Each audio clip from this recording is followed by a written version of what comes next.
And welcome back, What? Wait a second. Is that PB? Hey, PB, you look vibrant. Have you been on vacation? Hell yes. Wow. Are you a fan of Stargate? Still? You have no idea how much. Oh. Well, we're going to talk about that in Star Wars. Star Wars isn't doing good. Did you put any of your money towards it? Yeah, I went and saw it. Apparently, we were the only ones. And we're going to talk about that today. Welcome, everybody. Today is a special day. It's a afternoon stream, and depending on how well it goes, we will bring you an afternoon stream. And as you can see, PB has started going backwards. He now is a baby, or maybe a dual-headed adult monster. I don't know. Welcome, everybody. Today, we are going to talk about very many topics, and we're going to talk about the box office and the stuff that's been going on there. We're going to talk about what I hope is going to be a good movie, but doesn't look like it's going to do much. And of course, because PB has been bugging me all week, we are going to talk about something I probably should have talked about, but I've been doing other things, have been out of the loop. But I did put my name on the petition. Which petition? There are multiple petitions. I just clicked on the link and whatever it brought me to, I put my name to. You're a good man. And we're going to dive in because I brought up a great article that highlights some ridiculousness. And I think with this Stargate situation is what I went through with Spartacus, where the creators brought it back and they modernized it for the perceived modern audience, and the show got canceled. House of Asher had one season. They put strong, empowered female black woman in Roman history. They killed Caesar at the end, and they got canceled. So I have a feeling. Now, this is just a tinfoil cowboy hat theory. I got a question for you before we move on from that. Do you think did they know that they were going to be canceled before or after they had decided that they're going to kill Caesar? I think after, because there was with the way that the shows are made, I would presume too that the whole story was out there, and then when they're like, "Oh, nobody's watching this," shit. And you would think Amazon would learn this lesson by watching these shows that spectacularly failed and say, you know what? Let's let the creative team just tell the story everybody likes. But just from my perception and reading this article and what was said by the head of Amazon and MGM, because MGM is producing the show, but it's on Amazon, and Amazon was the one who actually backed out of the deal. And if you guys don't know, MGM is like a part of Amazon. It's one of those weird add-on things. So while the studio and the project is being funded by MGM, Amazon is the one who's actually going to produce and make the show. Now, if they choose not to pick it up, that means that Stargate has to find a different provider. Like if they went to Netflix, then it would be under Netflix Studios and not MGM anymore. But MGM owns the rights to Stargate, which is why it'd be tricky farming it out. Now, MGM has farmed out their stuff to other companies that doesn't exclusively premiere on Amazon's platform.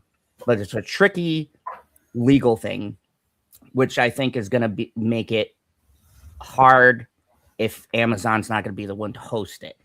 And we'll get into what the president said because that's my last thing. And I feel like that's the one we're going to have the most conversation about. But Amazon also made Halo and Rings of Power. Both shows, if you've watched those, have had a lot of those things we love that is killing media. And so we're going to get into all of that. But I think that my tinfoil cowboy hat theory is that they wanted to, let's say, modernize it, maybe put some relevant things in it. I think the show creators did not want to do that. They just wanted to tell a great Stargate story that we all know and love. And I think that caused uh, this thing we have. Because let's think about it, PD. They were making it. The scripts were being made. They were getting ready to go into. If I understand correctly, I feel like at least season one. I don't know how far into it they were writing. I understand that it was completed. Yeah. So Like that's they were at the stage where they were just about to start casting people or doing readings or whatever they do. so I think as the intelligent people that we are can infer. Yeah, I'm gonna have a lot to say about that because I'm sorry, I'm not on the train. Having seen it, and maybe we'll talk about that too, and just give a brief review and our thoughts.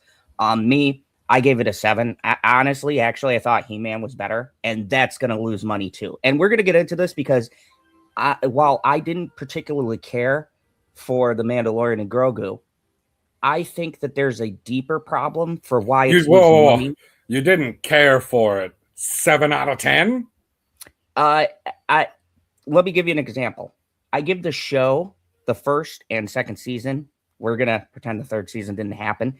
I'd put those in 8 to 9. Okay. For me, yeah. So it's not saying 7 is bad. I'm saying no, 7 is not bad. It's not bad. But for me personally, it's a step down because I expected more. And I leave that to my expectations for it being in the theaters. And we're going to talk about that because I think that's the problem this movie suffers from. But it's not just this movie, PB. It's not just this movie. Did we move on to the Mandalorian from Stargate already? The Mandalorian's our first topic. We're saving Stargate for last, man. We don't give a... We got to build it up, man. I want more people in here when we talk about Stargate. Well, I see all of the stuff that's on the list. You know what we shouldn't save till last? What? Letting everybody know they can save 15% at moviepalette.com. 9 minutes in, great. Why would they say 50%? You just put in code ZONE15 and it will stack on top of any sales that are already going on. Yes. Not guaranteed to arrive before Christmas unless you order. It's getting close, man. It's almost July. Like, it takes a while to make these quality canvases and put on the beautiful paint so that you can enjoy a fine piece of artwork in your chalet. Ooh, fancy. So first off, let's give our thoughts about the Mandalorian, and then I'm going to get into the very clear trouble. There's an article, and I brought off Box Office Mojo because I want to do some comparisons to the highest grossing movies of the year and how even He-Man, which I thought was going to do well, but kind of knew it wasn't. I'm going to talk about, and I think it's a relevant conversation, that I don't think big blockbusters are what they used to be. And I think this is a problem with not just this film, but blockbuster movies in general. Before COVID, people were eating them up, right? And then we saw this shift where after COVID, and I'm not blaming it on COVID like everybody else. I am. Bullshit, but I think people like us and more people? No, older people. And hurtful. And the younger generation, which I went to see the 2 movies that are whooping its ass, and they're great movies. Go see them, Obsession and The Backrooms. I think they're more in tune to this. And even Scary Movie, which I thought was a pile of shit. These movies are doing well. That seems to be the consensus about that movie. But even that movie is surpassing what Grogu, Mandalorian, and He-Man are doing. And why is this? Because the audience is not the same. And the mood, this comes in waves. We've seen it. This happens with comedies and with several other different genres, right? I think there's been a shift in... It used to be people love to see things go boom on the screen. And, you go and you didn't need a big plot or whatever else. But now we're in an age where people are becoming very conscious with their money. And you can't just drop a Star Wars movie anymore and go, oh, it's going to make a shitload of cash. Because after the damage that Disney did to the brand, which, let's be real, they did. I Yes, I agree. They did a lot of damage. And I also think that I don't think they spent a lot of money promoting this movie. No, but yet the movie still won't make its money back. And I'm going to talk about that because It's going to be close. It's going to be close. it was estimated at 160 million to make, but according to what I'm reading, it was actually more than that. And I'm guessing it was that stupid fucking Super Bowl ad, which was a waste. I don't, that would go into the marketing cost, not the production cost. But from how I understand it, too, you got to recoup both. Okay. So listening to other people, reading things on the internet, from what I've gleaned, from what I've seen, is that marketing costs are tax write-offs. There's only a percentage of that. Like everybody uses that excuse. Oh, it's a tax write-off. I didn't know that until a couple weeks ago, and I was like, okay, I'm going to continue to do my math the typical way, as in this is the production. You got to make 2.5 times the production to break even. Yeah, which I don't even, to be honest with you. What would that be? That would be they got to hit $400 million to break even. It's not happening. It's not happening. How is it making, like, the movie costs more money to go to than the last movie that they released, or let's compare it to the other crap one, Solo, right? So, like, it costs more, and we're not doing inflation numbers. We're just doing straight dollars and cents. How is it making less money? There's that many few people going to it. Well, here's the bigger question: why are we spending so much money? Let me give you an example. Now, Obsession. Because I bought the special popcorn bucket that we can refill for free, but it has the Mandalorian on the side. Oh yeah, I was pissed. I could not get one. I got this cup too. Look at this cup. I could not get any of that stuff at my theater. They were sold out. So it's bitching. So, but here's the thing that's crazy, PB. I went to see Mando Grogu. I went twice because I'm a real twice. I didn't go twice. Oh, well, see, even I went, but then again, I'm the guy who went to see Captain Marvel 3 times. Just to, I wanted to see. I haven't even watched that movie 3 times regularly. I watched the other version of Captain Marvel more than 3 times. So it's a better movie. So here's the wild thing to me. When I went the first time, so let's say close to opening week, right? I had half of the, and I know this isn't a good barometer, but I'm going to make this comparison because it really shows the attendance going on here. When I went to see it the first time, I had a little over half of the auditorium full, which is pretty decent. Okay. Now, that night, I went to see the back rooms. You want to notice the difference? So for the Mandalorian and Grogu, we had half of the auditorium. It was the big IMAX. Not too bad, right? I went to see the back rooms.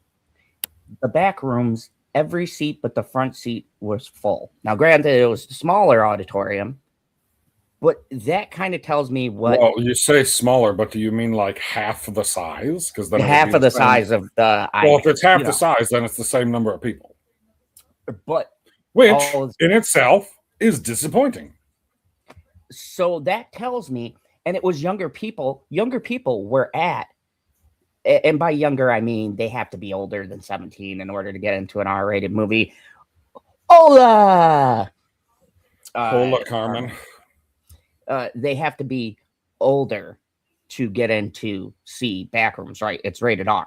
Sure. Which means more people went to see an R-rated movie. They were younger, and they were in my theater, as opposed to, think a couple of years back. Let's even go back to, we'll take it, I was going to use Phantom Menace, but that's going to date us. Let's use something more recent. So let's just say a good one, Force Awakens, right? Force Awakens, I don't know about you. Every showing was packed. Lines were full, right?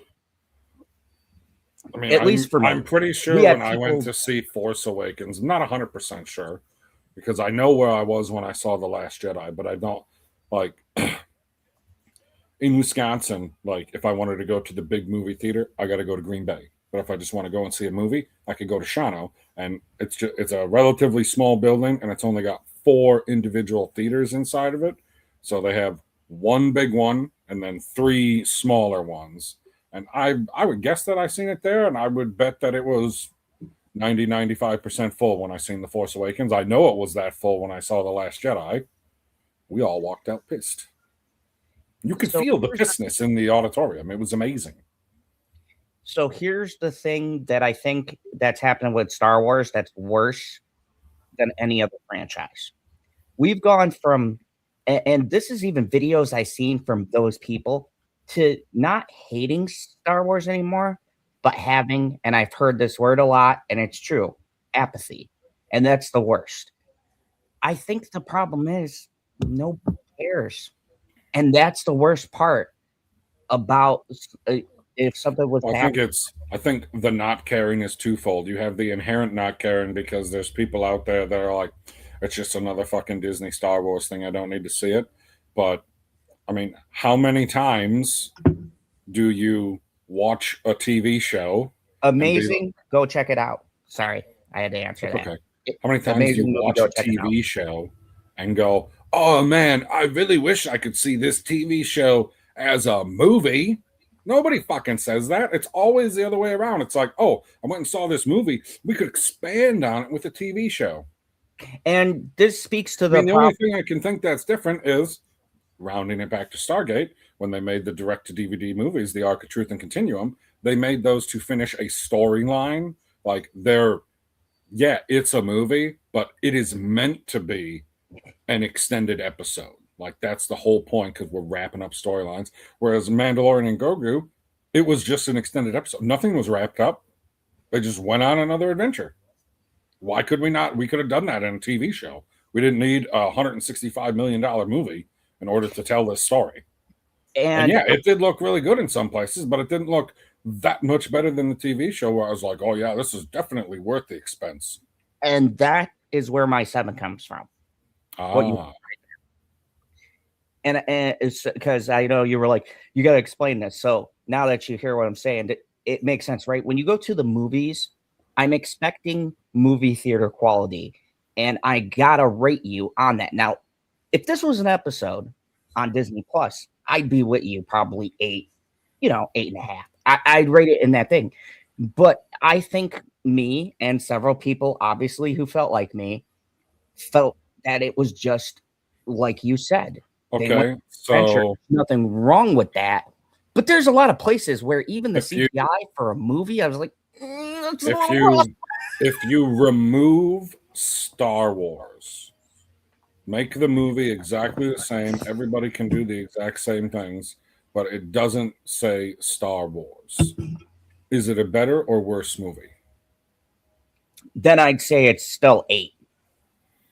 Right. So you remove the Star Wars, you get rid of that inherent, oh, I want to see a Star Wars movie. It goes up a notch, which means they did something wrong.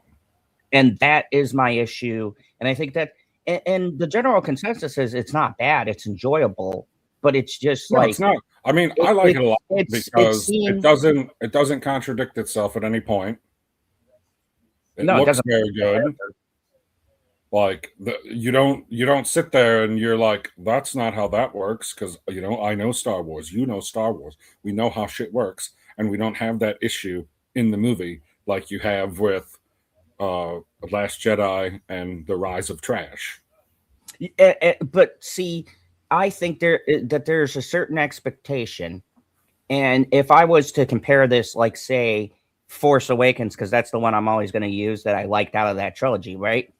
Even just watching Force Awakens on Disney Plus versus when Mandalorian and Grogu comes out, there's a movie theater feel to that Star Wars story. There's a clear difference in how it's shot, how it's visualized, the actors and stuff.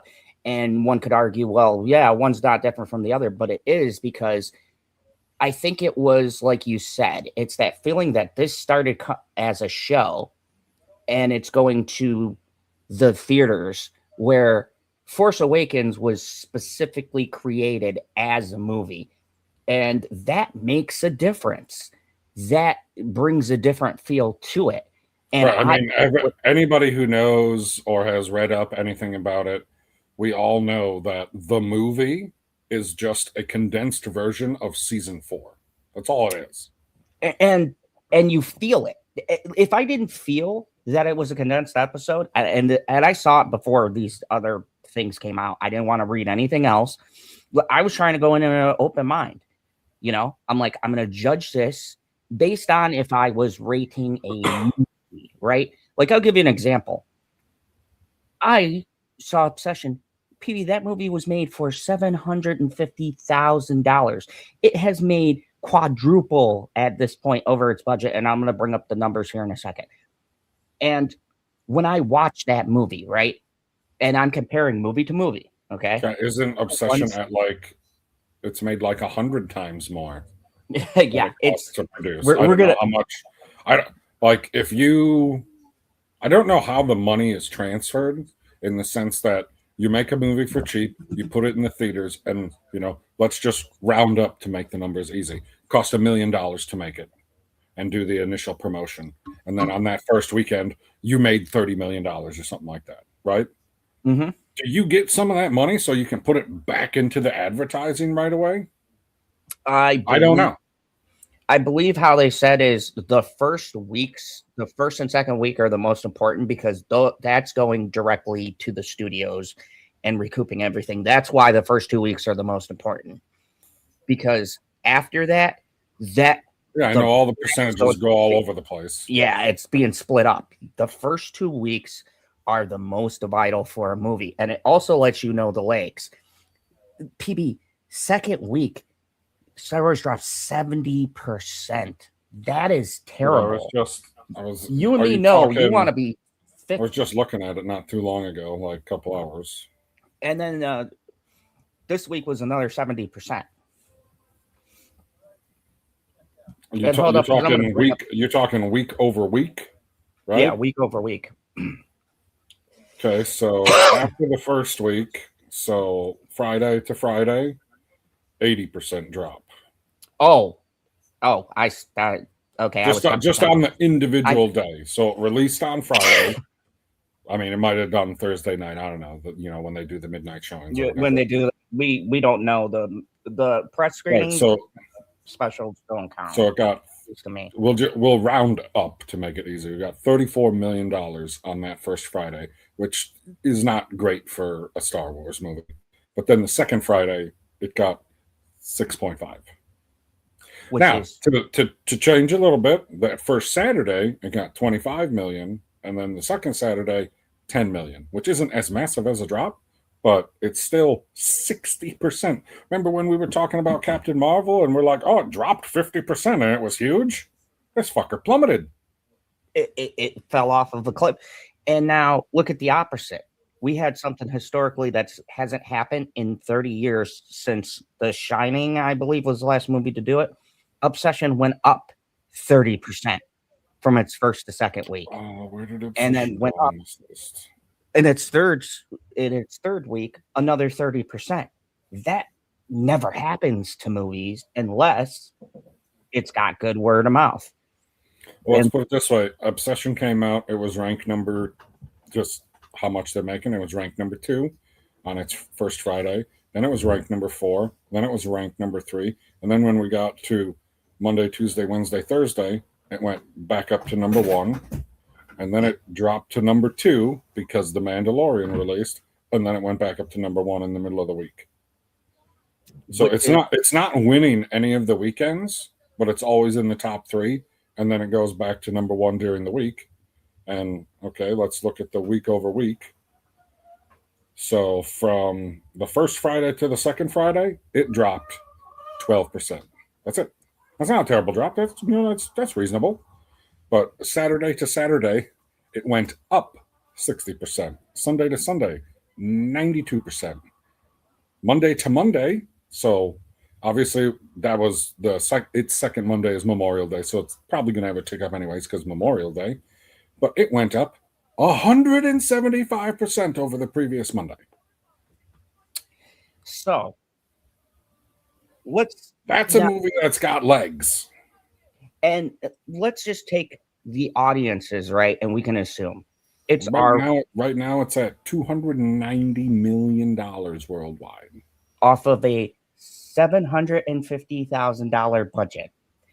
Let's use one that maybe has a bigger budget, PB. You could do the numbers. Backrooms. Backrooms was made for $10 million. Let's see that, because that also is already greenlit for sequel. Oh, why are you not on this list? I thought it was just going to be on the list of like the movies. Hey, Perp, if you want to join, I got a link. Just let me know. We could talk about these numbers, man. Well, right now we're talking about blockbusters possibly dying, and Obsession and Backrooms apparently killing everything in the box office. Backrooms is up to $250 million worldwide, off of a $10 million budget.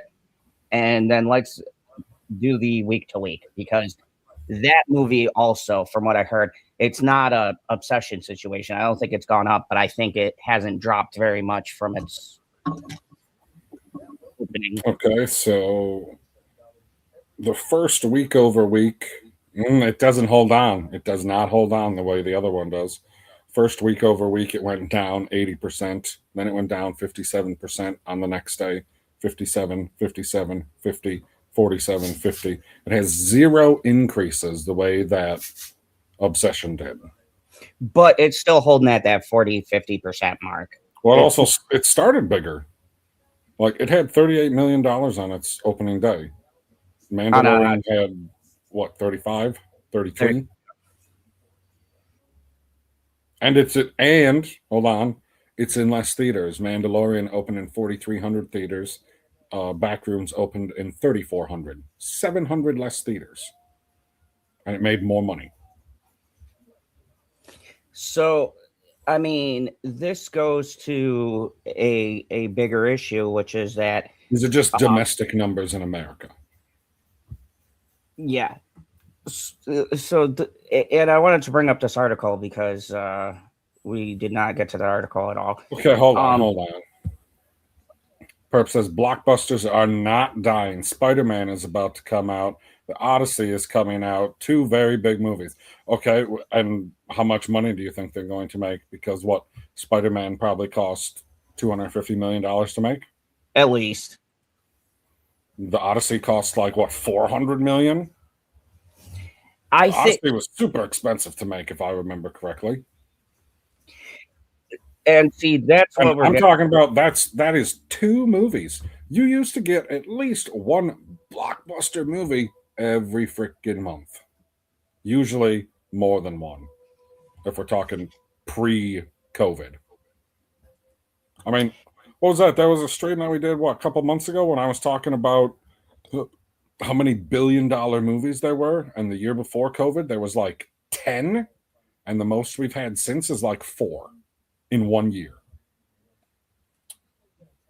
So let's read this article because this is interesting. It says Star Wars, The Mandalorian and Grogu, North American box office edge closer to surpassing the Dwayne Johnson DC bomb Black Adam, which I found this article. I found it more interesting because you just keep talking. I'll send him the link. Yeah, I was pulling it up, and I think I just got...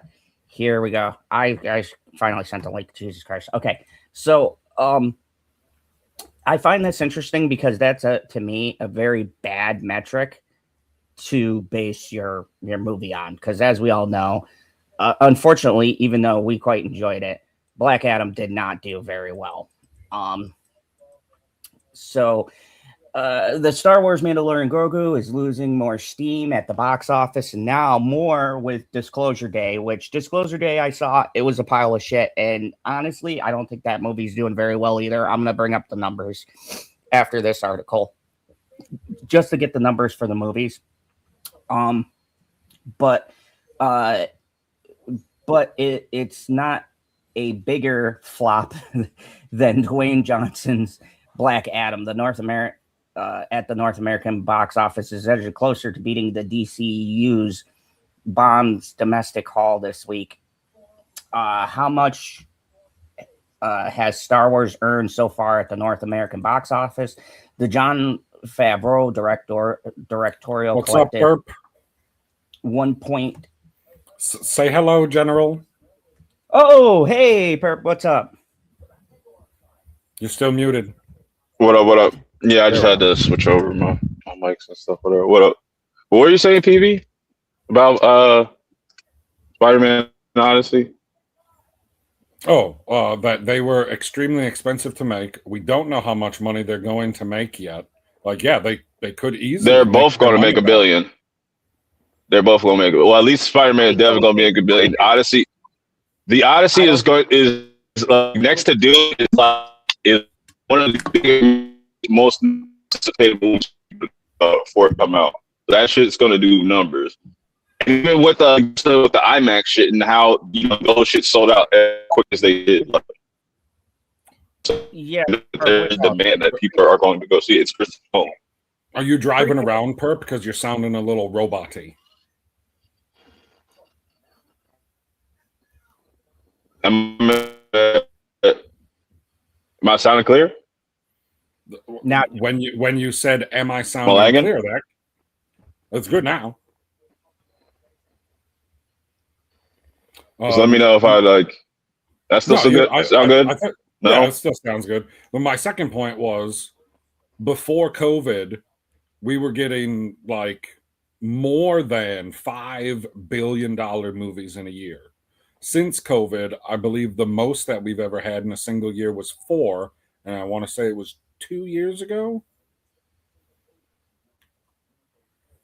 People just they're not spending the money at the movie theater like they used to. Say that again. Like I said, we just made been packed. I haven't seen my theater all the times I be at the watch just be filled with people either watching Obsession. You're lagging again. Oh, he lagged himself right out of the stream. No, while he's getting his stuff fixed, I think that Spider-Man has a potential. I would say Spider-Man is almost an unfair comparison. Yeah, because I would agree with Perp. I think that Spider-Man is going to hit $1 billion. Now, the previous Spider-Man movie is $24 short of hitting $2 billion. You think Spider-Man's this time around is going to hit $2 billion? No. There is a growing section of people that, especially when Disney puts out a movie, they're like, I already paid for the movie. I got Disney Plus. It'll show up. I'll watch it then. And this goes back to what we talked about that's becoming a real reality. Not to mention, Prime has it all the time. They're like, this movie's still in the theater. Would you like to rent it for $20? It's like, well, I rent it when I go to the theater, so I can rent it for $20 here, and my whole family can watch it, compared to spending $100 and going to the movie theater and having your whole family watch it. So I want to bring up the Box Office Mojo numbers because the movies, and I'm doing the top movies of 2026, because the movies that seem to be hitting are movies that I feel like you said, and I think this comes more down to streaming. And for me, you Perp especially, I think it's harder for us to see what other people are. Normal people, because I talk to people at my bar and things like that, ask them what movies they're going to see. I think streaming we can't discount, it has hurt the movie market, because the movies that are doing well that I'm about to read off are movies that specifically don't seem to have those exclusive deals, or that Amazon will rent later, or that'll come out later. So I was just about to make that point, that the movies where where they're going to show up, right? The Mandalorian is going to be on Disney Plus. You know this for a fact. What streaming service is Obsession going to be on? It No just idea. got brought by a studio, so it could come to Amazon, could come to HBO. It doesn't have that right, and that's to your point. It's coming down to like people want to take shots and say, "Well, it's Disney." Well, no, if that was the case, then fuck Lilo and Stitch wouldn't have made $1.2 billion. For them, it's what nostalgia button they can hit, and what parents will be like, I want to take my child to see this because I saw it in the movie theaters. Like Toy Story 5 came out, that's going to do fucking spectacular because that's a movie. From what I hear from the early reviews, it's very good. It's got that magic, but it also gives parents a feeling like I went to see Toy Story 1 when I was a kid. I want to take my kids to see it. So it's marketable. But something like The Mandalorian, you got people who are going, well, that's a Disney exclusive. I'll wait for Disney Plus. Moana, I'm going to be interested to see how that does because you could fucking just see that on Disney and it's definitely going to come to Disney Plus. So those numbers will be interesting to see if it's going to pull that much. But like the Super Mario World movie or Super Mario Brothers Galaxy, which I went to see. It did not do as good as the first one. Didn't do as good as the first one, but it's the top movie right now for 2026 at $429 million, with Michael being at $363.5 million. And those also, from what I understand, they have an appropriate domestic international split because I think Michael's at, I know it's over 800 million. I don't know if it's at 9 yet. And did Mario break $1 billion? I think it's like just over. Just over. Like it's at like $1 billion, a million, 1 billion, 1 million. There we go. Whatever. Project Hail Mary is at 343.8. See, now that one doesn't have as good a split. The Devil Wears Prada. You want the foreign market to be like at least 60% of the box office if you want a chance at hitting the billion, unless you're a Black Panther. Devil Wears Prada 2 is at 218. What did million. you give that? Didn't you give that like a 9? You were like, Anne Hathaway. Oh, dude. Okay, so real quick, because I love any chance to talk about this movie. Not only Anne Hathaway, who I don't know how old she is, but goddamn. She looks to be about 25 for the last 20 years.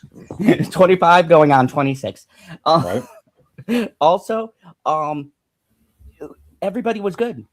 It had a good story. It really, instead of being, oh, remember this thing, we're going to get the quirky cast better.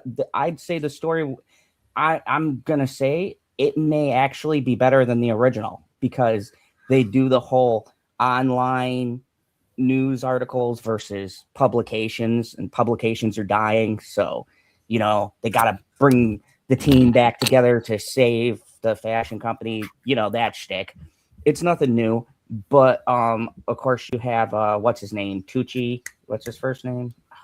Is it Steve Tucci? I think it's Steve Tucci. Plays my favorite character, the gay fashion designer guy, and he's fucking hilarious. It's not just like, oh, we brought the cast back together, but it's like they never left the roles. They just are older now. It's a continuation of the story. And talking about Stanley Tucci. Stanley Tucci. I always forget. Stanley Tucci, yes, is fucking amazing. He's my favorite character from the first movie, and he's equally, if not funnier, in the sequel. It's exactly what I wanted from a sequel. It doesn't try to reinvent the wheel, but it has its own unique story. And so, yeah, I gave it a 9, and it'll probably be close to my number 1 of movies of the year. It depends on how good Spider-Man and, you know, Doomsday. Doomsday. Thank you for saying it. Doomsday. And of course, Odyssey are, because those are very strong contenders. And don't forget, we have Dune 3, which... Yeah, I was going to say, I thought you were a massive Dune fan. Yeah, Dune 3, man. I don't know. Like, to me, everybody seems that these movies are like the greatest thing since sliced bread, and I was like, they're good. I think for you, you're not a big book guy, and if you're not a fan of it, you're not into the lore. But if you were into the lore, like me, the movies are as close as we're going to get. Dude, I told you what my biggest problem is with both movies. You watch everything happen, and when you get to the end of the movie, you're like, oh, that was just the conflict to set up the conflict. And then you watch the whole second movie, and it's exactly the same as the first one. And you're like, oh, that was just a conflict to set up the conflict. What the fuck are we doing? Number 3 is the conflict. Right, so number 3 might be the best. I'm telling you, Messiah's gonna. I could probably get it up to a 7. Obsession, of course, is the last one on the list. Are we surprised? When I gotta make the screen bigger, it's too tiny for me to look at the numbers here. Where are we at?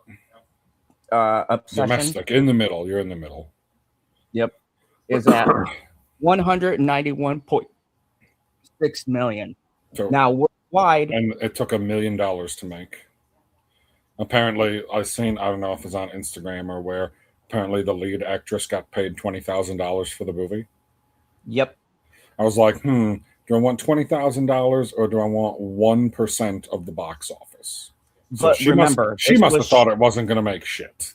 No. This was shot as an independent film, and I know that, but you could have technically gotten away with paying her $0 to do it, and be like, we'll give you 1% of the box office. So that would have been millions and millions of dollars. 1%. In that case, I would have fired my agent.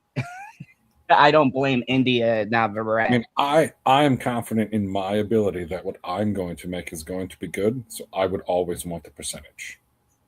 For Curry Barker, who made the movie, this is a bigger opportunity because now he's actually been offered the Texas Chainsaw Massacre franchise. So it's a franchise. Oh yeah. Dude, there's like it's like Jason. There's like fucking 16 of those movies. All of them equally more terrible than the last. Except for the Texas Chainsaw 2018. I don't know. I guess when I think franchise, I don't think like. I guess to me, franchise is more like a brand than Horse has been. Jason is a brand. I mean, like Halloween is a brand. No, I don't. They are not the same as talking about like a DCEU movie or an MCU movie, because the movies are all different, but they're under one banner. Whereas, like, except for Halloween 3, all the Halloween movies follow Michael Myers. That's the whole point. We're following this character. I consider a brand, like if you're going to say toys, comic book, movies, games, all that stuff, marketing, branded, something that you can market, which makes it a brand, then you could say same for Evil Dead. Anything, because they all have toys, they all have comics, they all have games, and they all have... But they're not... I mean, even Star Wars differentiates now because you have the franchise of Star Wars, which means that you have the regular episodic movies, and then you have Solo and Mando and Rogue One, which are not episodic movies, but they are movies. And then you have all of the TV shows. Like Dune is just the story of Dune. It doesn't expand itself. I think they consider a franchise might be able to more than one movie. Like I wouldn't be surprised if at some point it turns into I mean, shit, even Aliens expanded itself because now they made a TV show. But see, according to the term and the term Hollywood, I know I'm bastardizing it. I get yeah. A franchise is anything that consists of more than one film, or no, it's more than two because you can add, because then it just goes into sequel. But if you go into 3 or beyond, then it's considered a franchise. It might now be beyond 3 because if you do 3 movies, they just call that a trilogy. If you do a sequel, then it's just like, for instance, you have Sinister, which was a great fucking horror movie that they could have franchised and they fucked up. It only made it to Sinister 2. So they don't consider that the Sinister franchise. They just consider it the Sinister movies because there's 1 and 2. But then you have Insidious or The Conjuring, and that's considered the Conjuring franchise. And now that they made more, the Conjuring universe, because they spun it off. So I think I get what you're saying. Like in terms of when you look at stuff like what Disney does, right? It would be like, would we consider like Aladdin or Lion King a franchise or a brand? I mean, no, maybe. No, I wouldn't. It's just a story. Exactly. Yeah, because they have one or two movies, and then they have those other straight to DVD ones and all that. But yeah, so I mean, it's probably not a word. It's licensable. licensable. Yeah, Like, the Lion King is a Disney brand, like it's branded Disney, but other people like Mandalorian and Grogu, like Burger King, licensed them so that they could sell those particular items on their menu for limited time or whatever. They licensed it, but the brand is Disney. You good now, Perp? I should be. After I was rudely interrupted, I don't even know where I was at. But I just wanted to say, like, yeah, Odyssey, that's gonna make a shit ton of money. It's Nolan. Spider-Man, guaranteed billion. That's gonna make $1 billion in like the first 14 days. I wouldn't say the first 14 days. No, it's got.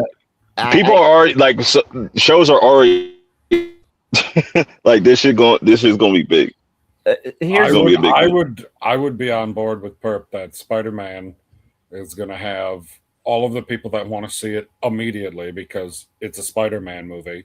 And then the second weekend is all of the people who liked it going back to see, plus everyone that wasn't able to get to it the first weekend. It's going to have them first 2 weeks are going to be massive. And I don't know about $1 billion, but it's going to be close. And Perp, to get back to your point, I'm not attacking those two movies. You gave me two specific movies. I'm saying that in general, and I contribute a lot of this to streaming, and I think it's why we're seeing the flux in movies. I think depending on where you can get the movie, its opening weeks is strongly affecting how well it's doing in the box office, because look at stuff that comes out from, like, say, Disney, right? Well, people know it's going to go to Disney Plus. So there isn't what this streaming stuff has done has been gotten rid of the sense that you need to go and see something. But I feel like that's changed now because like I've seen like just like a lot of numbers. But no, I'm saying that's like I'm saying as far as people wanting to go out more, you know, even with gas going crazy, like people are still going out. Like I'm seeing mad people outside. Like nobody wants to stay in. No, that's not what I'm saying. I'm not saying to go out is not there or to see a movie is not there, but what people are choosing to see is becoming more particular. Have you ever, like, take Obsession, which is right now my #1 horror movie of this year? That movie has done something that no movie has done in almost 30 to 40 years. The only other movie to do but it's also not the first. But it's also not the first horror movie to do that well. You know, you remember when Terrifier 2 and 3 came out? That was an unrated. That was an unrated movie, and and the third one almost made $100 million. Yeah, and it was still doing well. Like week after week, it wasn't dropping. But still, this is historic, Perp, because it's been proven no movie in 30 years has rivaled The Shining. Did exactly what the movie did. That's historically going to be something. That's I'm not debating. I'm just saying, like, this is not just like it literally isn't nothing new though. Like I'm saying, like this has happened before. Like in this case with Obsession is different, yeah. But like I'm saying, like we've seen this before. Like with Terrifier, the low budget, like that shit was made on shoestring budget, made 15 million. The second joint, and then the third one almost made 100 million and shit. So like. We've seen horror movies. We've seen small budget movies do this before. Like I said, like this is always going to be the case. Like I have a question. You haven't seen hold up. I just want to. That's fine. No, I won't forget my question. You haven't seen it. My point is, you haven't seen a movie go up though. That's of a lower budget, 30% from week to week. That hasn't. Terrifier has done that, but not at the rate of Obsession. No. But like it has happened before. That's what I'm saying. What I'm saying is it goes to my point that because it has good word of mouth, there is a ready available platform that you know it's going to come to, and people are hyping it. That's the difference. And that was my point with The Mandalorian and Grogu. Nobody's hyping it.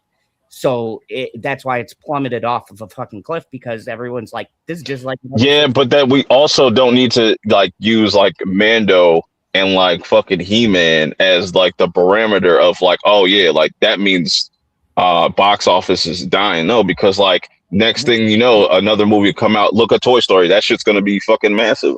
No, I said that too. But I'm saying, go ahead, because my question is for both of you: where are you drawing the line at big budget or small budget? Like, what is your line? Because Obsession is under $1 million, obviously small budget. But I don't remember back when we were talking about the first Joker. Is $50 million small budget? For hell yeah. I consider anything under, well, let's say 120 to 150 million.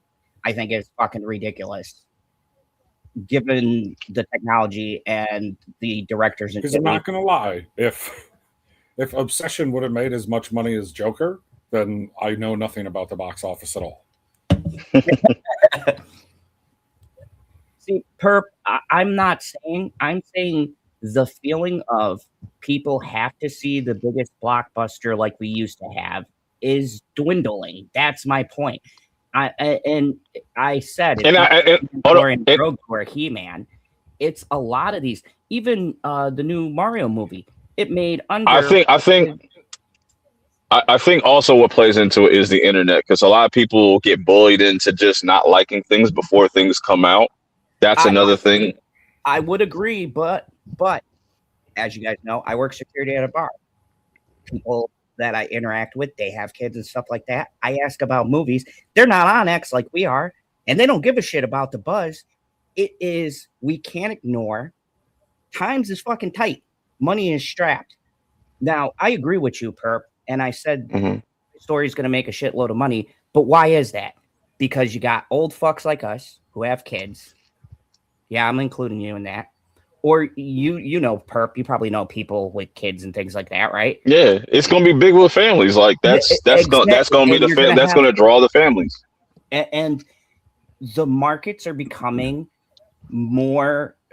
It's not like where people were making everything $1 billion movie because we could just fucking throw money around. We can't ignore it. It's very obvious. The money is tight. Times are tight. I mean, Perp, you're in the game and Spear.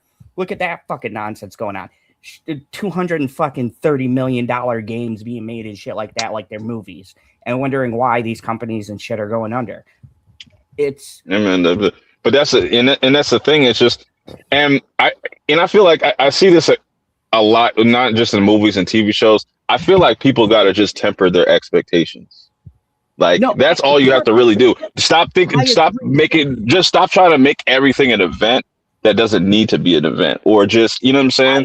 Or just, you know, it's just weird because like people have like, they'll come in with their own movies instead of just taking the thing for what it is and then breaking it down as it, you know, whatever. But how many arguments have we gotten into? I'm sure all of us, where we thought something was not as bad as people are making it out to be. And like, look, I was on a fucking island when Superman came out. Me and Chris did that review, right? I thought it was garbage. And do you know how many people in my comments joined that live stream and were arguing with me? And I was like, well, shit, I didn't think that many people actually liked the movie. And admit it, I had high expectations. Look, I don't like Zack Snyder, but I'm a Man of Steel whore. That's my favorite Supermans and the old Supermans. Okay. But I didn't come in with those notions, but I thought it was a terrible Superman movie, and fucking tons of people argued back with me. So fuck if I know what's going to resonate with people, but still Superman didn't do as well as it could have. So the box office still wasn't even. I think it did pretty well considering we're getting a sequel. If it didn't do well, we wouldn't have got that sequel. Well, hold on. I think I'm going to split the difference between the two of you. It did well enough to get a sequel. And that's what I'm saying. Like, Superman did it as well as all of us think that it should be in a Superman movie. And and going back to like people having their expectations high, like people are going into Superman thinking like, oh, this has to be an Avengers level type of movie. when it's not. We're know starting exactly. off the universe. Like we're starting off like we don't need like, and that's what's like. It's just a lot of overreaction. I was like, we're getting into the second movie with Supergirl, and people are already panicking and just be like, "Oh, this universe sucks." I'm just like, bro, we haven't even seen the larger picture really being played out. Supergirl's gonna be a better movie. Yeah, and people are going to bitch about that, and then like I can't wait for the switch up for that because that shit looks dope. The more I see of it, I was like, yo, like the action looks dope, and this is what I like about this version of Superman and Supergirl. They're way more agile, bro. Like I'm sorry, I'm tired of like I know people like Henry Cavill, but that whole just punching shit just with no type of swag, anything like. Speaking, that's just boring. No, people aren't complaining about the Supergirl movie even because they moved on to it. They're doing the whole Captain Marvel shtick of Millie Alcock said something I don't agree with. I saw the earring thing and I was like, all right, y'all are cooked. Y'all are cooked. Y'all are cooked, the man. earring thing was hilarious. I was like, oh, how can she be the woman of steel and her ears are pierced? And I was like, y'all are stupid. Wow. Stupid. First off, they've done that. Yeah. See, I want to talk about this. Great. Thank you, Perp. Into the next article and this I do agree with. So I want to get your ideas on this. Is this a smart move? Is it not? Personally, I think it's a smart move tapering down marketing because that costs a shit ton of money, and we've seen movies being sunk by that, which is fucking ridiculous. Even though it's a tax write-off, it still counts towards the box office. But anyways. Supergirl opening in days, and even fans say they can't find the marketing. So I found this particular because I don't hold on. But let me say this: like, why is that even a thing? Like, I can't find a market. Like, it's like you could just Google shit. You could find trailers if you're looking for a trailer or anything. I 100% agree because in our bar. Have that shitty fucking satellite TV. I don't know why we're still doing DirecTV Dish. I keep on begging my owners to go. But anyways, that is the point. And guess what I saw the other day? Guess what trailer I saw on fucking ESPN? The Lobo trailer for Supergirl. So they're marketing it. So obviously, but this is where I'm going. But just wait, I'm with you, Perp. But I want to just read this. Because this is yet again another fucking ridiculous thing. And if you guys don't know, I'm General Zod. I am going to live and die for DC. So I want every fucking movie to succeed. I can't wait for the Clayface movie. I think Batman 2 is going to make $1 billion based on the casting I see. I think this is DC's year. But let's just continue. This, as a matter of fact, and people have been asking me, so here's my opinion. Supergirl has been my most anticipated movie of this year. There, I said it. And I'm all die on that hill. Do I think it's going to make $1 billion? That's a crazy hill to die on. But hey, Rob, respect it. That's bold. That's bold. Over Dune? That's crazy. I'm making over a perfect Doomsday? Holy fuck. Oh, fuck yeah. Way over Doomsday. Spider-Man Brand New Day is more hype for me than Doomsday. Okay, well, just to be clear, she's not going to bang her uncle in this movie. Right. No incest. That's really what people are probably like expecting, like Kal-El and Kara to have some shipping going on. That's what people really want, you know. Hey, here's the thing. If Millie Alcock, her suit just gets ripped up a little bit, I'm gonna call it 9 out of 10. And if people think Millie Alcock is not hot, you guys have no eyes. That's fucking crazy talk. Yeah, I'd be like, if Millie Alcock is not like it is not attractive, but show your wife or show your loved one. Put their on blast. Dude, fucking crazy. That's just crazy talk. Show the woman that you lay up with. If Millie Alcock, let's do a comparison. So everybody likes to do comparisons. Facts. Supergirl lands in theaters June 26th. That's less than 2 weeks away. And if you spend any time where DC fans actually talk, the most common reaction right now isn't praise and it isn't hate. It's some version of I didn't know it was coming out. Then you're not a fucking fan. That's a fucking lie.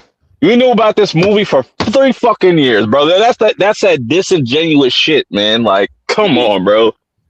That's what I'm saying. This is like how you needed that shit to be plastered on your fucking forehead. Like, So, come no, on. so for a reported 170 million tentpole movie, which I think people are going to be shocked, it's definitely going to make that up. 11 days from its release, that's the line, should worry Warner Bros. Far more than any review.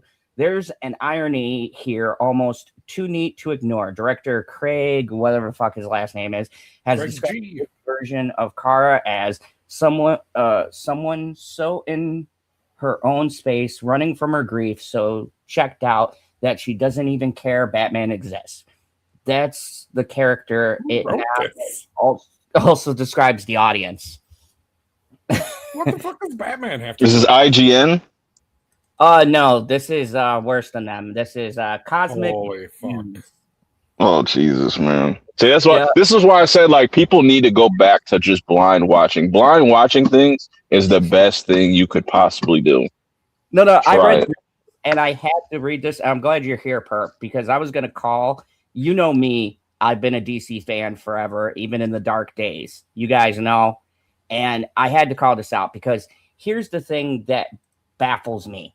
I feel like, and I know PB is going to hate me for this because, you know, he just is all over Tony Stark's dick. Anyways, I feel that every time we have this situation, where's the articles about Marvel's Doomsday and how it's going to definitively fail and all this other stuff? No, DC always gets shit. We always get piled on.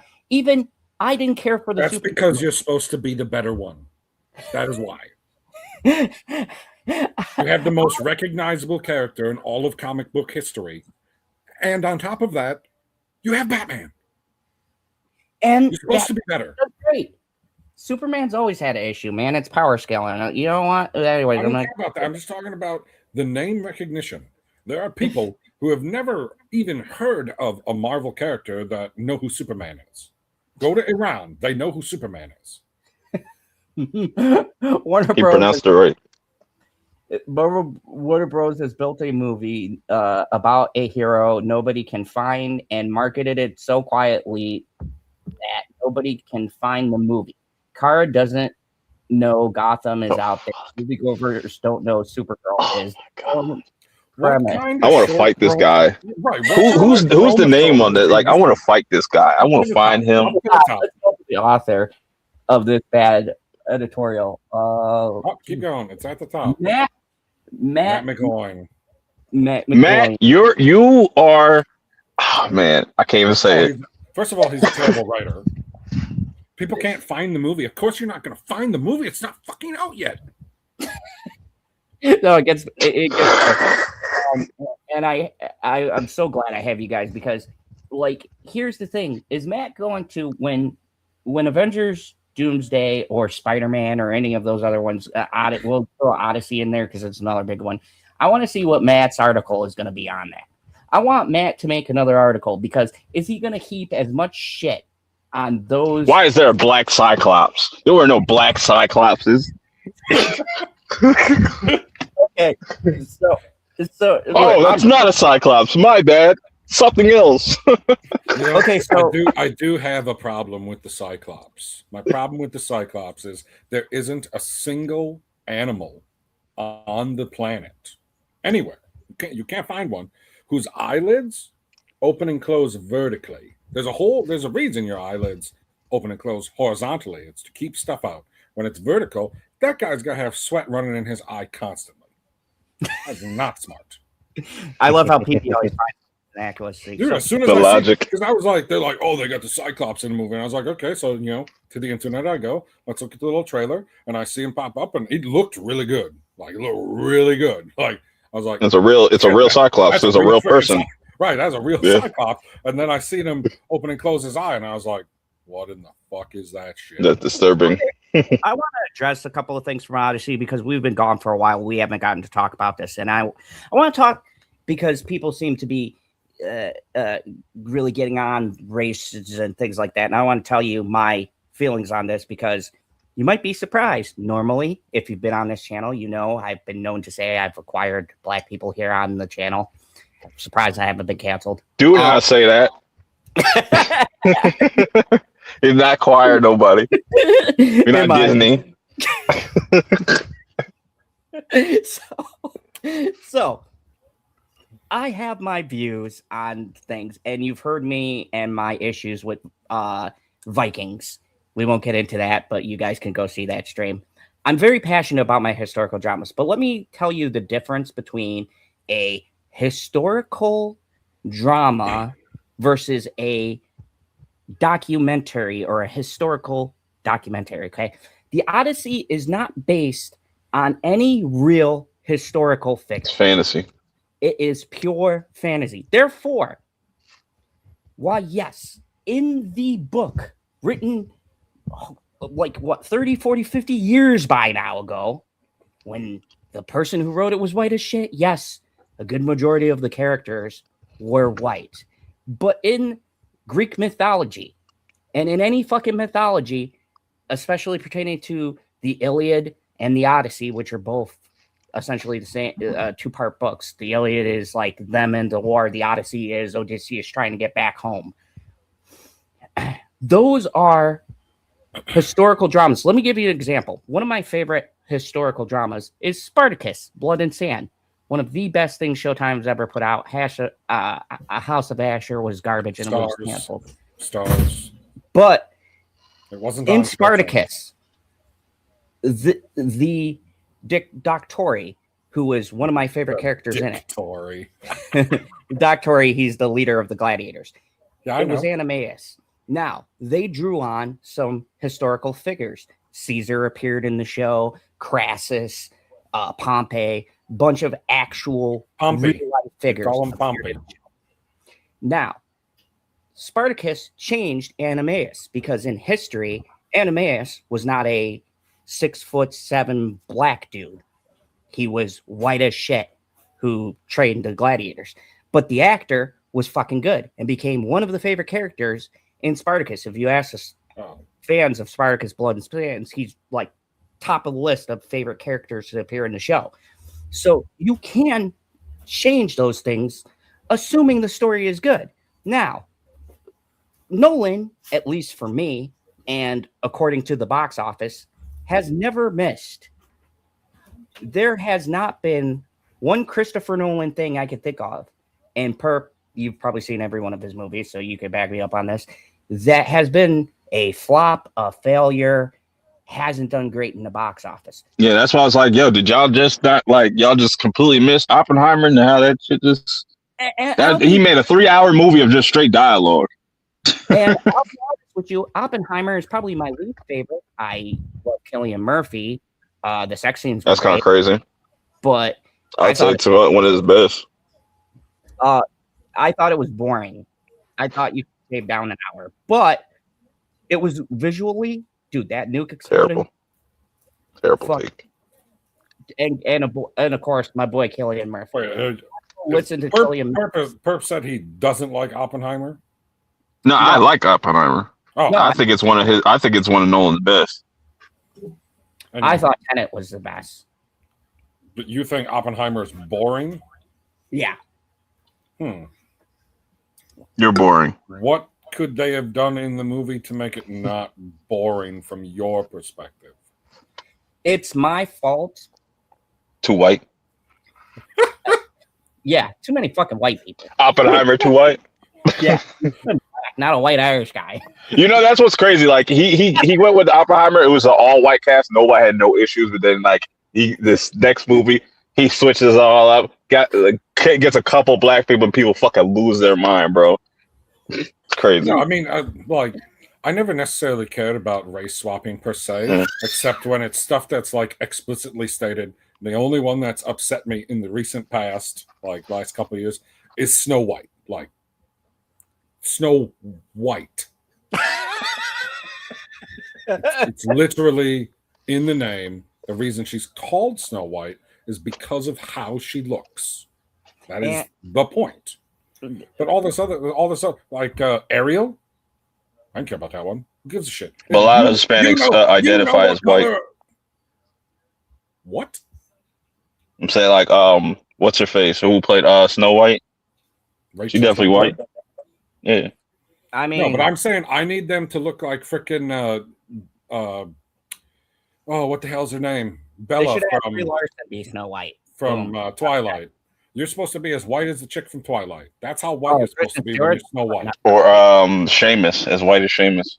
Yes, that is how white you are supposed to be when you're Snow White. When you're a fucking mermaid under the ocean and people are complaining about your skin color, it's like, wait a second. Like, if I spend all day in the ocean, my red hair is not going to be the only thing that's red, because I'm going to be beat fucking red, because I'm going to be burnt to shit. So you make your fucking mermaid whatever color you want. Who gives a shit? What color are mermaids supposed to be? They're not real. Yeah, see, in like One Piece, they got fishermen where they're fish people. They're all different colors and stuff like that, and you know what I'm saying. But like even they got to deal with racism and stuff. It's just funny when you bring up mermaids and shit. That my top 10 TV list is gonna be fucking impossible this year. So many good fucking TV shows. Jesus Christ. From might be my number one so far. Did you watch Spider-Man? Widow's Bay is my number one. Dude, Widow's Bay is pretty good. Did y'all watch the finale? I did not yet. I did not. Don't fucking tell me. Fire. Yet. Fire. That's it's on my list. I wanted to wait for it to be. Perp, I'm going to ask you one question. I just want a yes or a no. Are we shown what is in the basement?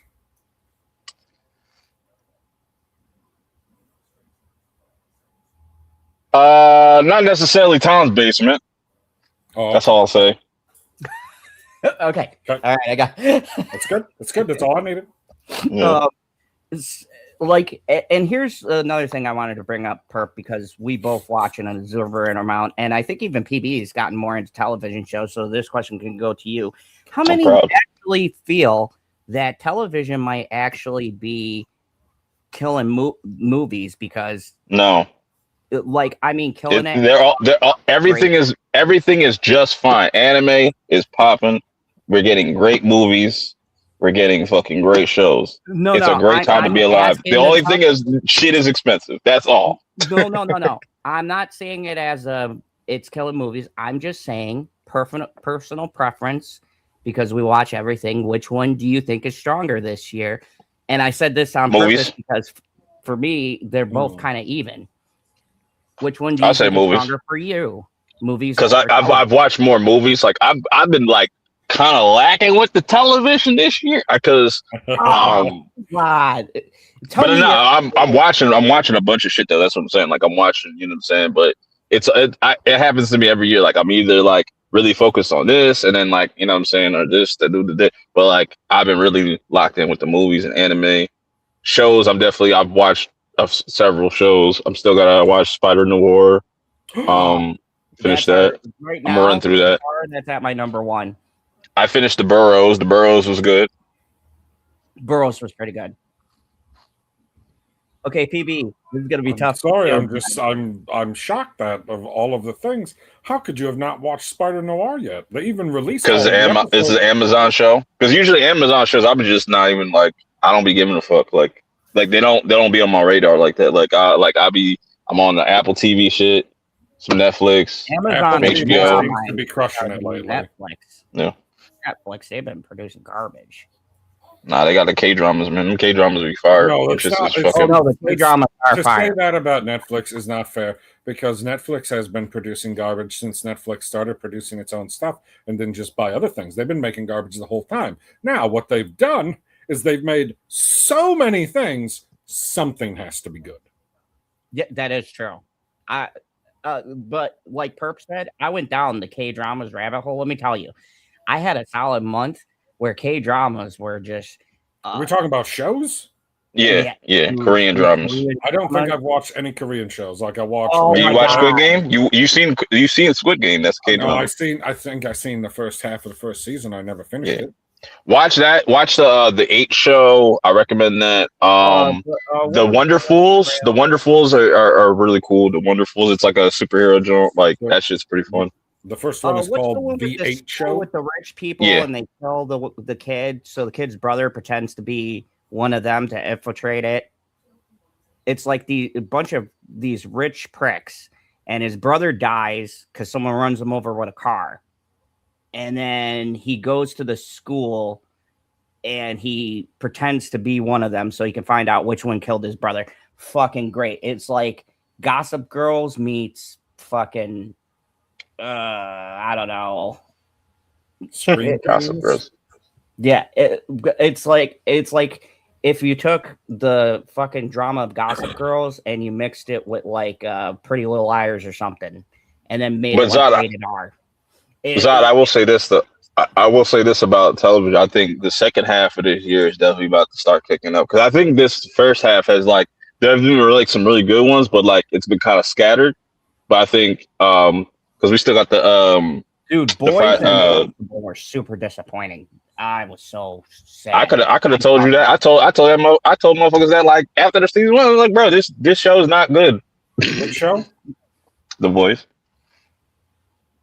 Oh yeah, we knew what off of. We said no. The first episode, we were like, okay, starting off strong. After that, it went off the fucking cliff. It got steadily just. Well, no, I would say we were hanging on because them first couple episodes we were like, oh, this was really good. Like, especially the whole freaking A-Train Homelander thing, that was freaking spectacular. And then it was like, okay, like it's still good. But how are we going to end it? How are we going to end it? And then we got all the way through episode 7, and I was like, we're fucked. And then, at least the two of us, I don't know about you, Perp, we got the spoiler from the VFX artist, right? The spoiler that everybody knows what's going to happen now. It's going to be spectacular. It's going scorched earth. He's just murdering people all over the place. And then they eventually are able to take him down and fucking butcher, fucking murdered. Like, we all got, and every single thing in the spoiler was wrong. Every single fucking thing. And we were like, oh, so this is a completely different episode. The last episode was shit.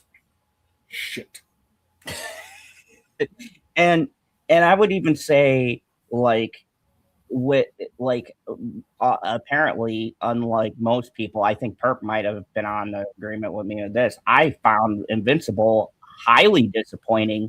Not the second to the last episode, but the last episode really soured me on the rest. It's cool. It's cool. Like, it's fun. Like, I like season 4. I just like there's just certain things. It's just like the animation. I was like, man, this could be better.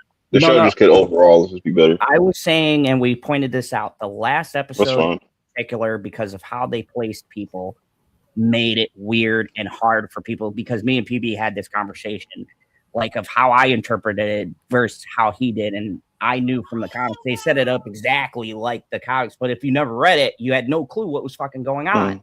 I didn't have an issue with the ending. I thought it was actually pretty that was pretty a bold way to end it. Just be like, you're my bitch now, Mark.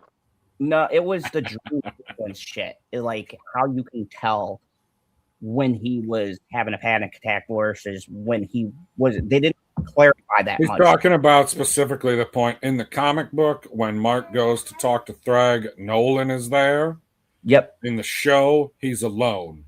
Now, in every instance when he's having these hallucinations of Thrag killing whoever he's with, that person is there in real life. Like, there is another person in the area, so you can. Yeah, I thought that was cool. I thought it was cool. Right. No, I thought that was cool. My point is when you get to the end and Mark is alone and they're like, oh, yeah, well, they did the little blurry thing and then he was still standing there. So it's got to be real. I was like, why? Why all of a sudden does it have to be real? Like, why am I meant to 100% believe that this is fucking real when there's nobody else around to bounce off of? So if Nolan would have been there like he was in the comics, like he doesn't have to do anything. He literally just has to stand there and be like, are you okay, Mark? And then boom, he's like, no, I'm not okay. Fucking Thrag is standing here. Yeah. Or floating here. It changes the dynamic because it makes it look like Mark it either has to say off screen, oh, I saw Thrag and, you know, the fucking Viltrumites are here. But it creates a problem because Nolan also verified Thrag was there, so they knew they couldn't mess with them. It changes kind of the dynamics, and it makes the setup a little bit weird going into the 4th season. And this is just a 5th season.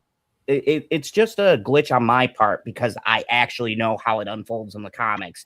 And I said, I don't like to do source material comparison, but when you're doing 1-for-1 scenes out of the comics and you omit certain things that fundamentally. So you to compare it to like like how certain animes they'll cut things into two parts. It's like they'll have a weird cutoff moment in part one and be like, okay, end right here.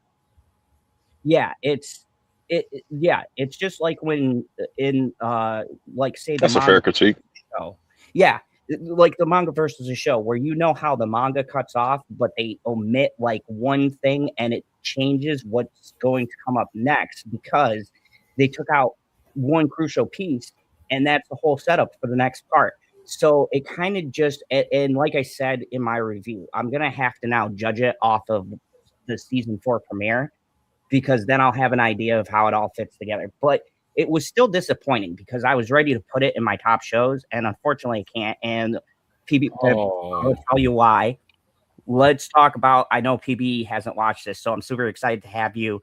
Bro, from season 4 might be the best season of From and one of the best seasons of television. Yeah, I don't understand. I don't understand the gripes that people have. It's like, nothing's happening. I've never watched a show and I seen people griping about the finale, and I was like, why is this in my feed? It's a very engaging show, but like what I love about From is just like it doesn't hold your hand, and I feel like that's why people get frustrated with the show because it doesn't give you like it. But the thing, the answers of like I don't understand why people are bitching because this season they're actually giving people answers. Yeah, go ahead. I watched it all the way. Yes. Is this meant to be a horror show or a It's a horror mystery. Horror mystery. Oh, okay. Think if they did Lost, but way better. So I would say it's got an even darker tone than Widow's Bay. Widow's Bay is a comedy. Yeah. They're very similar though too. Like when you watch the shows, they have very similar premises. Like people trapped in a similar island. Like the parallels, like the teeth and shit. Like that shit's pretty crazy. I was like, man, this is. But like to me, Widow's Bay is like the funnier version of From. But From has like unintentional funny moments. Like Jade is like PB would love Jade and just Boyd's like banter and stuff. Like those two are the funniest characters, just unintentionally. You have my Amazon, so check it out because I have Amazon Plus. Check out From. It's great. But yeah, I know I paid for it. I went back through Perp and I watched from season 1 up to 4 just to see. And I understand complaints, but I feel like season 4 has given us the most answers. Right. It's just about putting the pieces together. That's all it is. Like this feels like, and the thing I love about this show, most shows, The Boys, the way they're setting up this season feels like they are working towards the end goal. Like episode 8, I got that sense of like we're working towards an end game. Like, and dude, the scariest villain, the man in the yellow coat, holy fucking shit. This dude. Yeah, man in yellow. Yeah, the man in yellow. Is that supposed to be like Curious George's owner? Nah, but you can think of it like that though. Yeah, because he's got a bright ass yellow coat. Like the Curious George's owner, he's a devious man. Oh, but yeah, turn that into a horror movie. What are your feelings on season 4 before we get to the last topic of today? I think it's amazing, man. Like I've just been really engaged and just like the more episodes come out, the more episodes that come out, it really like this season really solidifies what the show is been about from the start. It's like it's the human connections, you know what I'm saying, and how important that is. And you know, aspect too, I love. Yeah, it's a giant fairy tale, and like when you have the story walker, who's the daughter, and I'm still trying to play. Spoilers. Oh yeah. Goddamn. Fucking A, man. You won't know what that means till season 3 you get. But anyways, check out From. I fucking love it. And I'm glad that I got Perp on here because I had a feeling like, and just so you know, Perp, you were the one who got me into this. Like I never commented back to your post, but when you kept on commenting about it, I'm like, I appreciate that. I am the first person to ever talk about From. I stand on that. One of the very first people. Dude, Perp If Perp said I was the first person to bring credit to the show, I would believe him because I had no fucking idea what the show I was watching this shit when it was an Epic. That's how far this shit goes back. I remember him posting. I go, "What the fuck is a from?" And so I remember I watched. I was on the other side. I was like, "From what?" From what? Yeah. But one word. The name of the town is Fromville. So, then when it was titled like that, I was like, "Oh, this is definitely made by Jordan Peele, right?" From nope. Us. Nope. One word.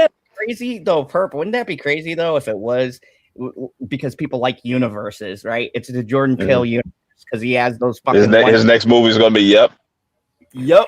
That'd be funny as hell. That'd be great. It's a straight up comedy, like. You know what?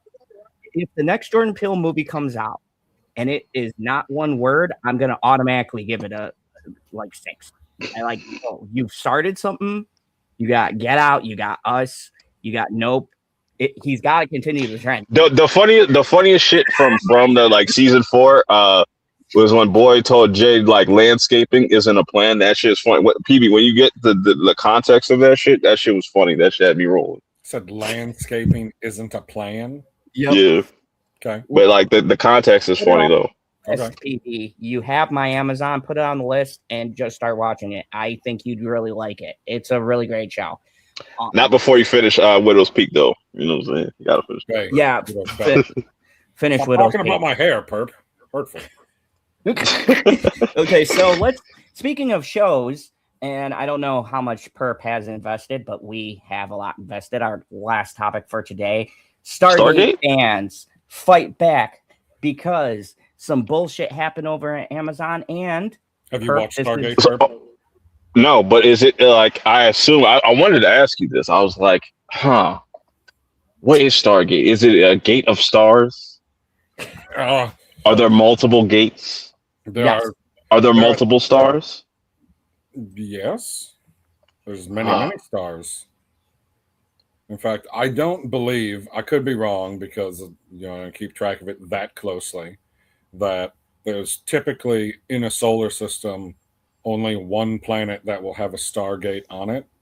And I'm not sure the distance that you have to be away in order to get a Stargate to connect because of how broad the dialing procedure is. Imagine, to make a connection, you got to take 6 symbols, which makes a cube, right? Just like a dice. And the Stargate is in the center of that dice, and that's how it knows how to connect to that one because you've selected the appropriate symbol. Before we get started, I want to recommend another show because it made me think about Witch Hat Atelier. That shit is fire. That's if you like Witch Hat Atelier, but it's because the R is silent. It's weird. Whatever. I guess it's Atelier is a French word or some shit like that, but I don't know. But it's pretty much like Harry Potter, but what's really cool about the magic system, instead of them having wands, they draw their spells and shit like that. But Perp, and it's add me at Harry Potter. I will check that. It has such a dope magic system. I was like, bro, this is such a fucking sick. So then it's wasn't Warrior Nun like that where they had to draw spells? Kind of, but it's they use elements. They'll have elements. It's almost it's almost like Avatar meets Harry Potter, where it's you have these individual symbols and you have to if you're not good at drawing, you're going to be shitty at being a witch. And okay, everybody's aware of witches. It's not a secret, but they're obviously keeping certain the secret is that's the witch's secret in this universe is that they draw their spells, and their humans aren't supposed to know that. And if humans find that out, they have to get their memories wiped and stuff like that. So okay, and it's really crazy though. It's really dope. The draw to Stargate is that it takes place in the year that it is released. So when the show started in 1997, it's 1997 in the show, whereas Star Trek is 2 centuries ahead, and Star Wars is a galaxy far, far away. So it's completely disconnected. This is just the U.S. military going through the gate to kill the bad guys. And Spectacular. And Perp, just to tee this up, now I'm not 100% certain, but the reason why people are pissed, just to give you some context so you can add your own stuff, Last November is that according to the fucking Amazon president, I'm gonna read it in the article in a second, but they are now canceling it after they had made scripts. They were getting ready to go into production because, and I quote, Amazon felt like it wasn't going to appeal to a modern audience. And we all know what that means. We know what the language is code for. Gen Z. And the argument is this show was never made for, let's say, a modern audience. This was like on the level of like old school Star Trek and things like that. Hold on. So do we all agree that the modern audience doesn't have the attention span to watch feature-length television? Oh yeah. Do we agree on it? Okay. Perp, what was that freaking app that you were using a couple years ago where when you turn the screen it would give you a different perspective? I don't remember the name of it. Quibi? Yeah, the Quibi. How in the fucking Quibi not survive with the modern audience? And everybody took a lot of shit from Quibi too, and it's crazy. Oh man. So we're using the modern audience on what should go be popping off like a Quibi, right? Oh, but the kids want to do it, right? But at the same time, this applies to television shows. No, this is where it comes to make fucking good television. And as we'll read, these are good. This show, Perp, I'm sure you know a little bit about Stargate. This show ran like fucking 14 seasons. Okay? There's 3 series. SG-1 ran for 10 seasons. Atlantis ran for 5 seasons. Universe ran for 2. So Amazon... Oh, go ahead. No, I'm saying Amazon owns the rights to Stargate? No, MGM owns the rights. But no, Amazon owns it because they bought MGM. Yeah. Okay. And they should sell it to Apple. Apple will make that happen. Yes, they should. But they should. But here's the problem, though. MGM is the rights holder, but Amazon brought MGM, which means all of their properties are held by Amazon. So if a show wants to get made, it has to be exclusively made by Amazon, or it doesn't get made at all. And we'll dive into this. That's not entirely true. I mean, certain shows did get. No, there are certain shows out there that were produced by a studio separate from where it was distributed. Yeah, so it's more, but it's a little bit trickier with Stargate in particular because of how the rights landed. But no, it's wholly this great article by Amazon is by Sci-Fi Pulse, and it says Stargate fans fight back after Amazon cancels planned revival. Hashtag Save Stargate campaign gains momentum. So you could have at least put the hashtag in your responses to me, dickhead. It trended number 5 on X yesterday. Yes, worldwide. So we gotta keep pushing it. Earlier this month, we reported on Amazon's MGM Studios' decision to cancel its planned new Stargate series, which has been in development by longtime Stargate veteran Martin Gero. Ha! Nailed it on the first time. Close. The series would not have been a hard reboot. Instead, it would have been designed as a fresh jumping on point for new viewers while still respecting the established canon, which I want to highlight this. They were going to make it a jumping on point for new viewers while still respecting established canon. And I think this is the issue because I don't think Amazon wanted to respect the canon. I think they wanted to do the thing they did with fucking Rings of Power and all the other fucking shows that are trash and be like, no, we got to get the new modern audience. But I'll continue. Jumping on point while still respecting the established canon of Stargate HG1, Atlantis, and Universe. Original Rings of Power wasn't bad. Huh? Rings of Power wasn't bad. It was trash. It's garbage. Wasn't bad It was- in what respect? Like, it wasn't bad in the sense of how it In was produced, or The only thing that was good it, was visuals. or are you saying it's bad because they completely disregard everything that came before and they make their own story? No, it was bad as in it did the same bullshit Game of Thrones done where there's no break in time, so you don't know how long it takes from one person to another. Galadriel is one of the worst fucking characters ever created, and they fucking fucked her up from the mythology. And I'm not talking about the stupid fucking books. I'm talking about just in Lord of the Rings canon in general, the movies, they fucked up Galadriel. The actress is a fucking cunt. And they totally and utterly fucked up the orgs. They fucked up Gandalf and the origin story. Fucked up Bobadil. Anything that the show has touched has shit all over what was already established. It is a prime example of writers that don't know shit and that they want to make their own fucking fanfic, so they have to take a well fucking established property and just fucking shit all over. Is it pretty? Yes. The visual was great? Yes. But the acting is atrocious. The dialogue is atrocious. I could pick out flaws in the characters from episode to episode contradict their own motives. Like, they'll say they want to do one thing, but their actions in the show contradict what they said not but fucking 5 minutes ago in the same fucking episode. And I might do a breakdown of how terrible it is and point out all of the flaws because there's numerous ones, but it's a terrible fucking show and the viewership proves it. Like, they're only giving it a season 3 because they spent like a fucking $1.3 billion to acquire the fucking property. That's the only reason why it's still around.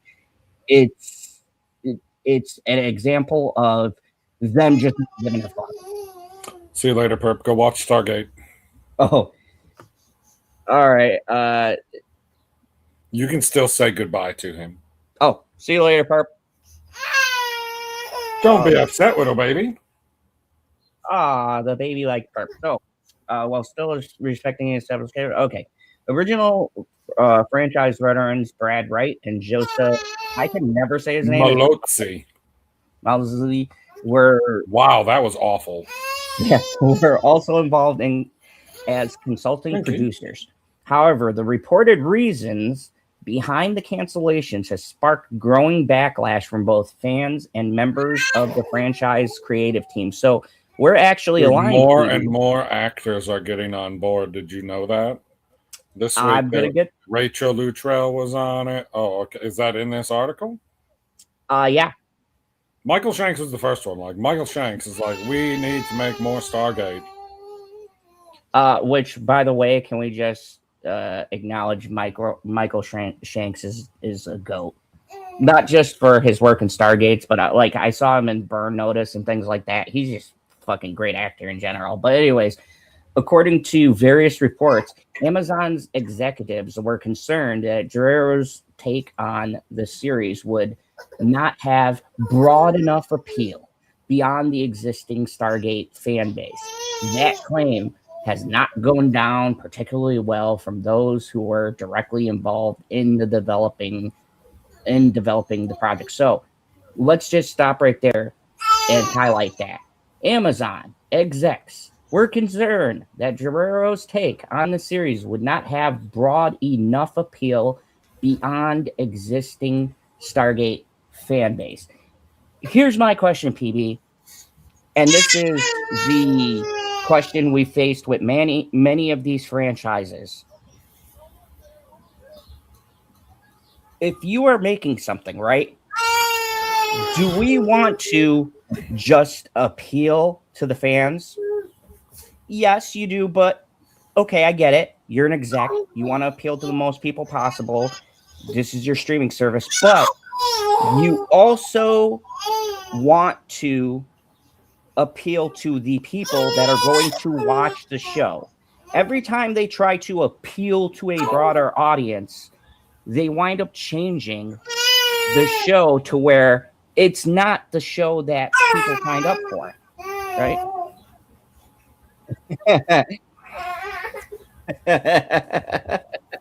He's rolling around on his mat and he's just doing some light crabbing.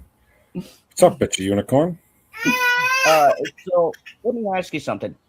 Do you buy Dude, I would only ever, if I'm in a position being an executive and I want to make TV shows and I've bought all of these IPs, right? With, whoever owns whatever, it doesn't matter to me. I want to make as much stuff as I can with stuff that has an existing fan base. Because, you're guaranteed to make money. And then if you make the show good enough, it's going to, boom, explode. Like The Boys. The Boys obviously had an existing fan base. I'd never heard of it before. Or Game of Thrones. Did you read any of the Game of Thrones books? What are books? Exactly. Did you like? Let's just discount 7 and 8. Did you, for the most part, like the show based upon what you watched? From freaking episode 1. So I remember watching it live when it premiered on regular HBO. So then, is it fair to say you were not necessarily the target audience for this show yet? I mean, I was the target audience in the sense that I was the correct age for the style of show they were making. Like, okay, they're coming out on Prime with this new Legally Blonde show. I've watched the Legally Blonde movie. I probably watched it fucking 5-10 times or something. Like, I like the movie. It's very entertaining. I like it a lot. Am I going to watch this show? I'm not going to watch a second of it. No, I'm not going to watch it. I didn't even know it was coming. Part of that is in protest for canceling my fucking show, you assholes. So let's hear what you just Joseph wiped it everywhere, didn't you, you little son of a bitch? So let's see what Joseph had to say. Joseph was among the first to publicly push back against that narrative, responding on X. Joseph wrote, "Nope, no, sorry. Gonna have to push back on this. We were mindful of creating a show that would have broad appeal." Joseph later expanded on those comments via his blog, revealing that Martin Guerrero had spent roughly 2 years developing the project. He described the purpose of the series as a fresh entry point for all newcomers while remaining deeply respectful to the existing mythology that fans have followed since Stargate SG-1 first appeared in 1997. According to Joseph, the creative team wanted the new series to capture everything that made the franchise successful in the first place, including the action, adventure, exploration, wonder, humor, and heart. The sense of found family that has always been the center of the Stargate universe. What makes the cancellation particularly frustrating for fans is that the project had already completed a lengthy development process, including a 20-week writer's room that had reportedly moved into pre-production in the United Kingdoms, with filming expected to begin later this year, you fucking cocksuckers. So this is worse to me, PB. They were hold on a second. Gotta go full screen for this. Sorry, PB. So you're telling me we have Rings of Power Season 3 coming out, which Amazon is a 1.3 billion fucking money pit. Fucking, I don't even know who is the audience for Rings of Power because it just keeps on fucking dropping in fucking audience. That fucking piece of shit show is getting ready to gear up. It's got his fucking promos and fucking little thing. Hey, Sauron's coming back. It's not Sauron, though. It's some fucking cheap fucking generic whatever. We got this bullshit coming out. And you have a show that has a good story. The original writing team. A cast that's excited to come back. Scripts done. It was getting ready literally to start shooting.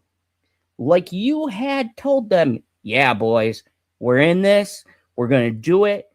This is the dates. The scripts are done. And then at the last minute, some fucking asshole exec over at Amazon, who is part of the fucking empowerment movement over there, or whatever fucking buzzwords that Amazon thinks is resonating with the kids, right? Goes, oh no, man, there's not enough fucking Not enough diversity here. The aliens aren't fucking diverse. Whatever the fuck because I'm fucking 100% sure it has to do with political bullshit and modern day politics. And you probably fucking looked at it and you went, you know what? This just isn't going to resonate with the kids. So fuck it. All the fucking writing room is done. We're getting ready to shoot. But no, this isn't modern enough. The kids on their phones ain't got to pay attention. Well, if they aren't paying attention, fuck them. Because guess what? Those people aren't going to fucking watch it. You know who's going to watch it? This guy would fucking turn off his phone whenever it would come out. And me and PB would probably sit here and would be on our channel and see, like, did you see fucking Stargate episode this week? Let's fucking dedicate a whole fucking episode talking about it. But no. There's a perceived fucking stupid thing that's still going on in fucking Hollywood and in fucking Amazon and fucking Netflix and the rest of those fucking cocksuckers where there's this imaginary audience of the modern audience. The modern audience is going to buy fucking Dragon Age the Veilguard and fucking go see this fucking 3 women beat up a guy fucking bullshit or the House of Asher, right? The fucking modern audience is going to show up and they're going to go, yay, look at all this shit. This is me. No, they're not. Because guess what? House of Asher was fucking canceled. Guess what? The Wheel of Fate was fucking canceled. Halo was fucking canceled. You want to know why? Because it fucking sucked. And the writing teams didn't give a flying fuck about any of it. I love Spartacus. I watched that whole fucking shitty season of House of Asher. And I even said in the beginning, oh, this is kind of good. And then it went down a fucking hill because we have a fucking 125-pound woman beating up 325-pound gladiators. Yeah, like but she was hot. She wasn't even hot. The other fucking female gladiator they introduced was hotter than her. Anyways, that isn't my point. This isn't a Spartacus review. I'm not going to argue against that. My point being is that Stargate has writers who write good fucking science fiction, and we haven't seen it in years. And fucking Star Trek is down a fucking toilet bowl, so I don't have that. And all of my fucking other sci-fi shows are down the shitter. And the one fucking show that has a chance, you cancel. So thank you, Amazon. You're a bunch of fucking cocksuckers. No, it is fucking. Dude, I haven't. It's 1 o'clock. I can be loud. I watched. Gosh, I think I watched like maybe half a season of Discovery, and then I watched 1 episode of Picard, which apparently is a huge mistake because apparently season 1 is terrible, season 2 is terrible, and then season 3 of Picard is amazing. Yeah, it was marginally bad. I'll say season 3 was better because it had every one of the old actors in it. Yeah, they brought back all of the characters that you wanted to see Picard interact with. Yeah. I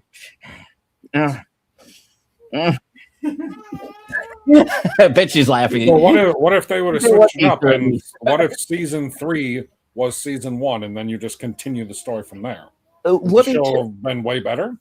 If season 3 was season 1, and we got rid of half of the cast who wanted to do empowerment, everybody's a female, diversity, then the show would have been better. But because we didn't get rid of those writers till the end of season 2, I don't think you still would have had a poor result. But just based on that, before I continue, PB, would you agree with me based on the wording that this sounds like Amazon wanted to pull some bullshit? Like, it sounds like to me they wanted to use the IP to suit their own political messaging. And the people who made the story are like, Stargate has not been inherently political, but it has had politics wrapped in it the entire time. I mean, you got freaking season 1, you got Emancipation when it's Carter beating up their version of Genghis Khan. Yeah. And then I see people like, oh, well, how could somebody like that beat up someone like that? I was like, first of all, did you watch the episode? Because the man, like the actual actor, is not bigger than Samantha Carter. He's not. He's potentially marginally. Oh, an arm. You are getting ripped off the internet.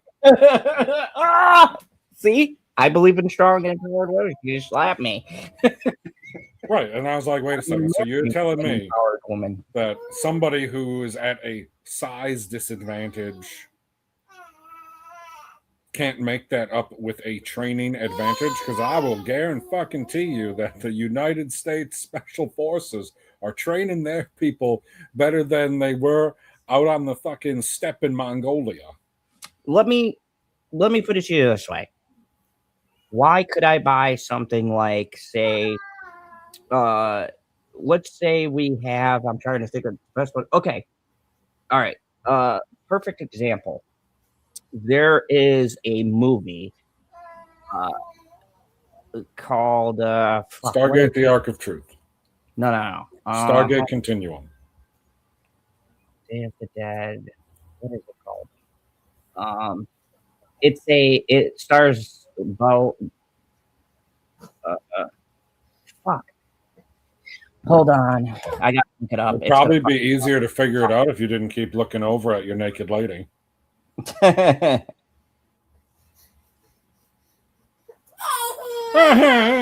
just a crabby baby. I have too many toys to play with. Okay. I see your fathead. Fathead Ted. We're still trying to figure out what movie you're talking about. Yeah, it's fucking For Contact. No, it's Twister. It's a movie about drug running. It stars Rio del Toro. He plays like a Mexican hitman. God. Oh God, the one where they find Josh Brolin. The one where they find all the bodies in the wall. Yes. Fuck, what is the name of it? I'm blanking on it. It stars him, and there's a fight scene in it with the woman is trained by Sicario. Okay, so take Sicario, right? Example. What a great movie. One of my favorite scenes in Sicario is when the female FBI agent fights that fucking huge Mexican drug lord guy. It's the most realistic fight, right? Remember, he corners her in her room. He fucking knocks the gun out of her hand. Now they have a hand-to-hand combat fight. This dude, they must have found the fucking biggest Mexican that I've ever fucking seen, because I'm sorry, not being racist here, but Mexicans I've ever met are typically short. But this dude is fucking ridiculously big, right? Throws her all around the room. Now, she equalizes her disadvantage. Like, he's fucking punching her in the face like man punches. Like, he is fucking beating the ever-living shit out of her.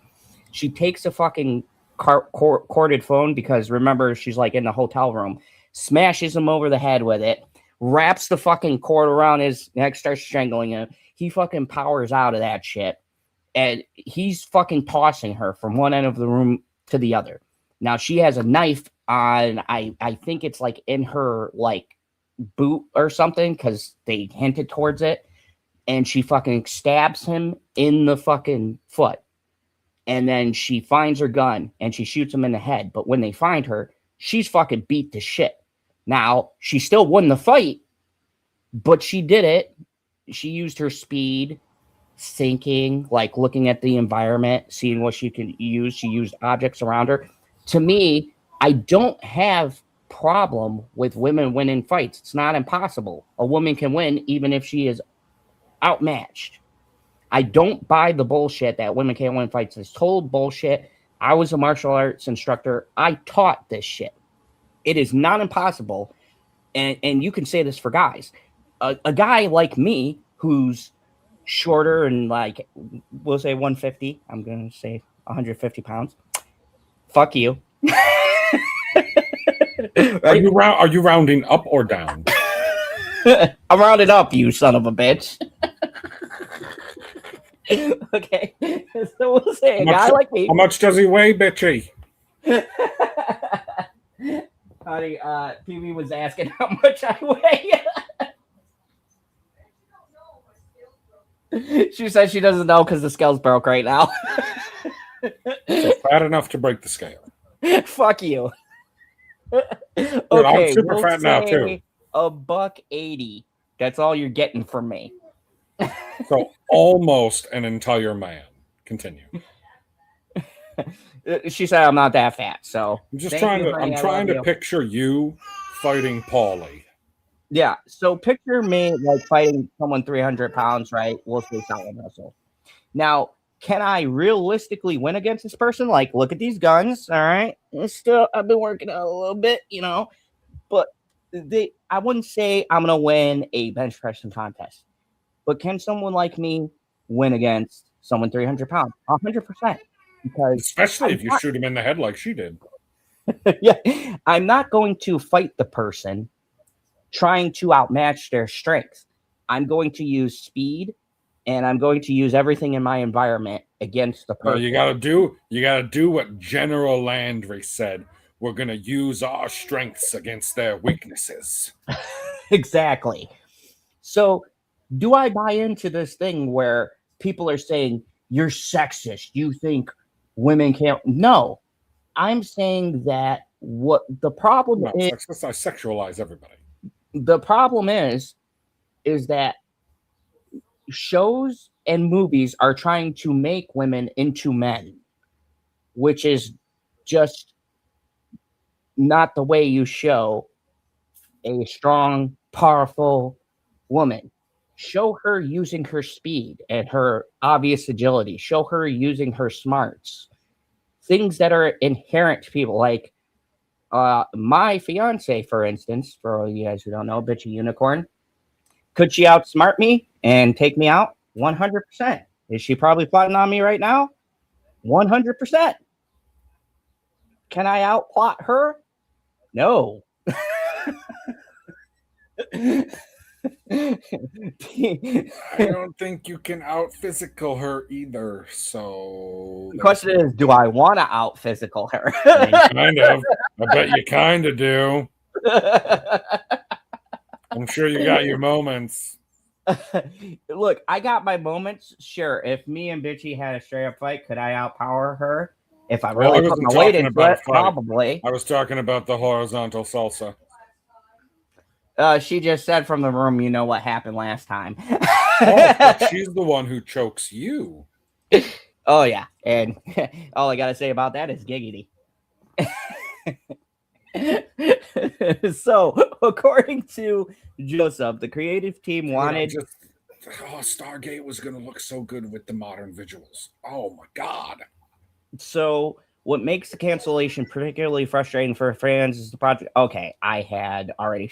So, let's look at what Michael Shanks, the legend, said, who played fan favorite archaeologist Dr. Daniel Jackson.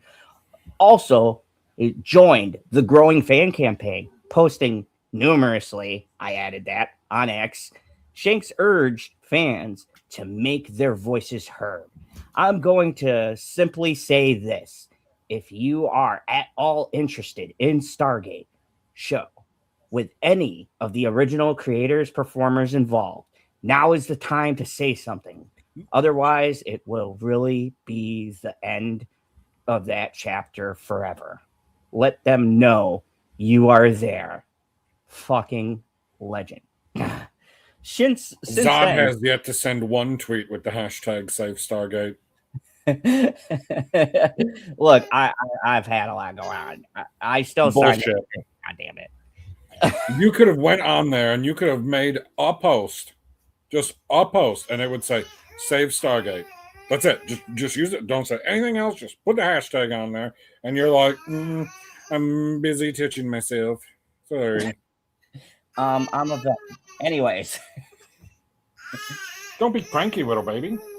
Since then, Shanks has continued to amplify fan efforts to save the series, helping to spread awareness of petitions and campaigns aimed at convincing Amazon MGM Studios to reconsider their decision. The wider Stargate fan base has responded with a coordinated online campaign that includes multiple petitions, social media initiatives, and direct appeals to Amazon MGM execs.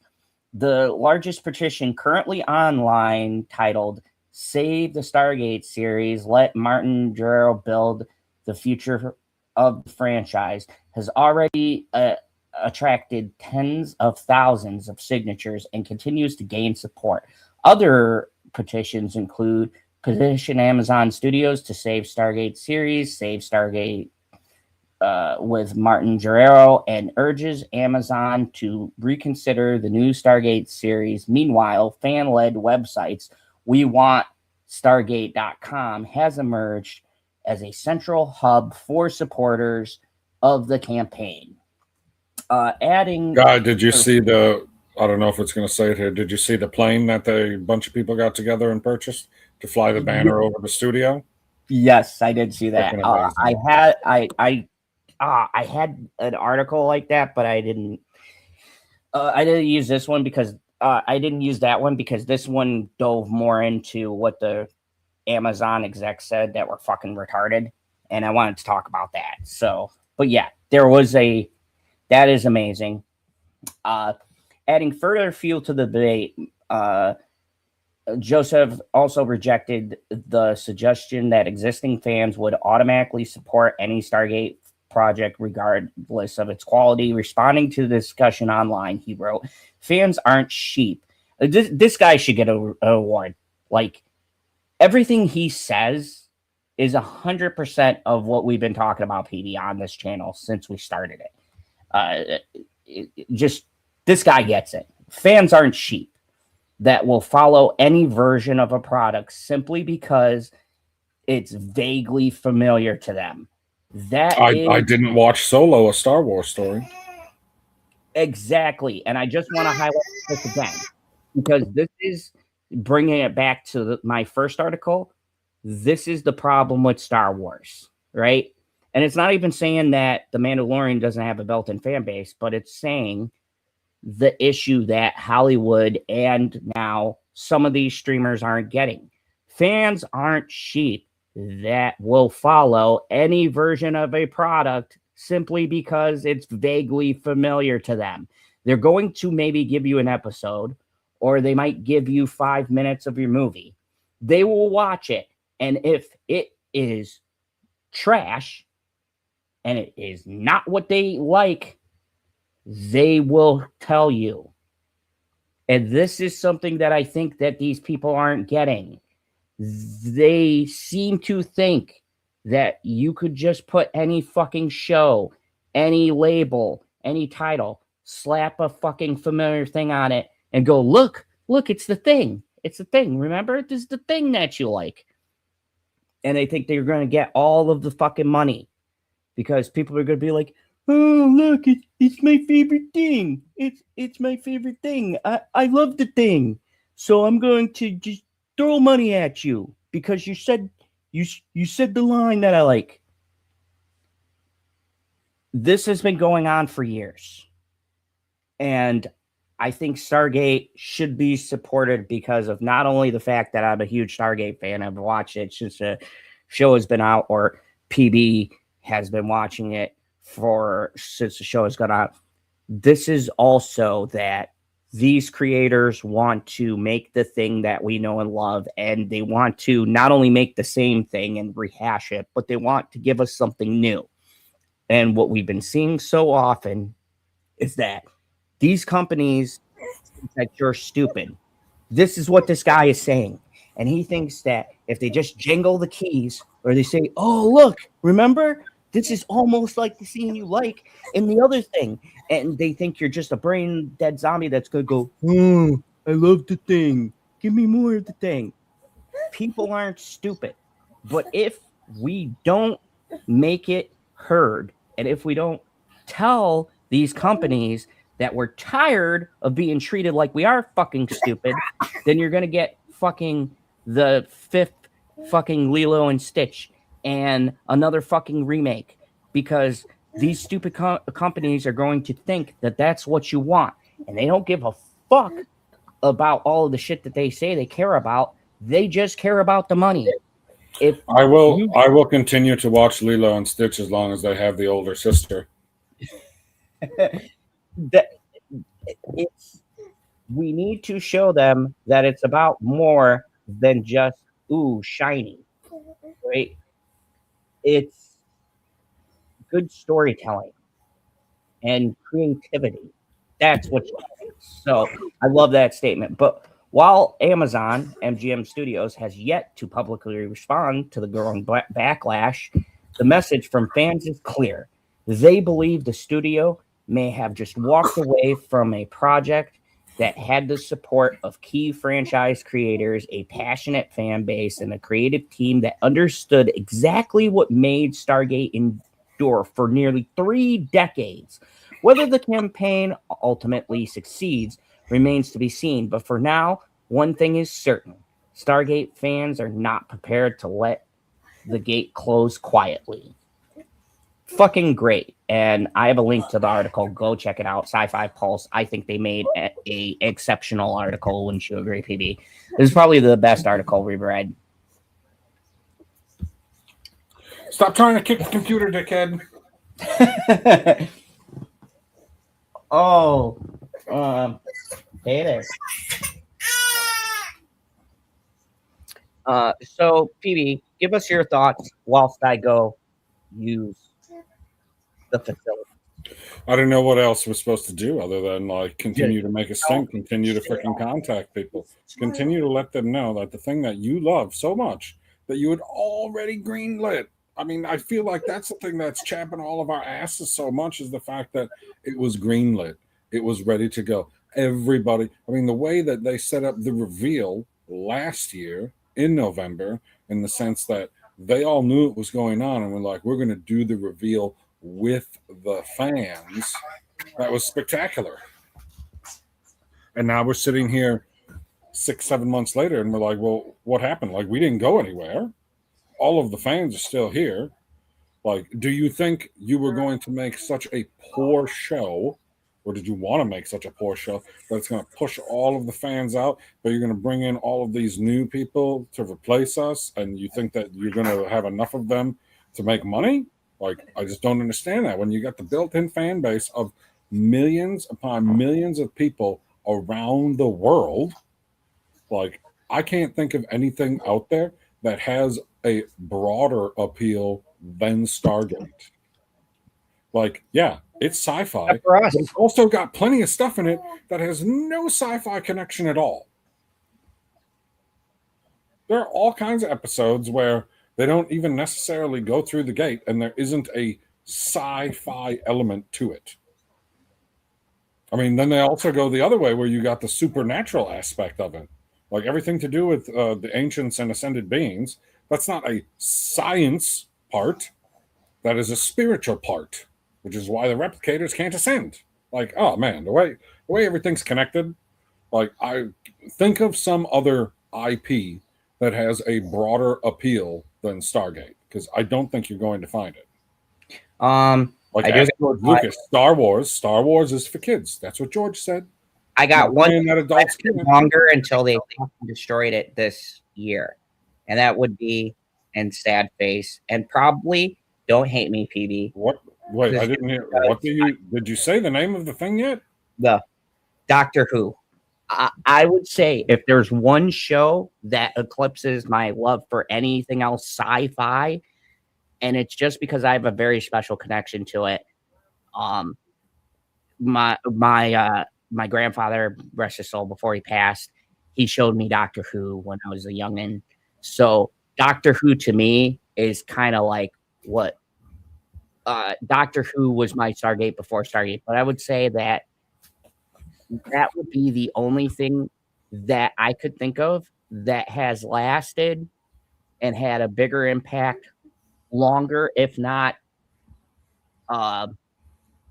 the longest, even compared to things like the only thing that compares to the success of Doctor Who would be like Star Trek.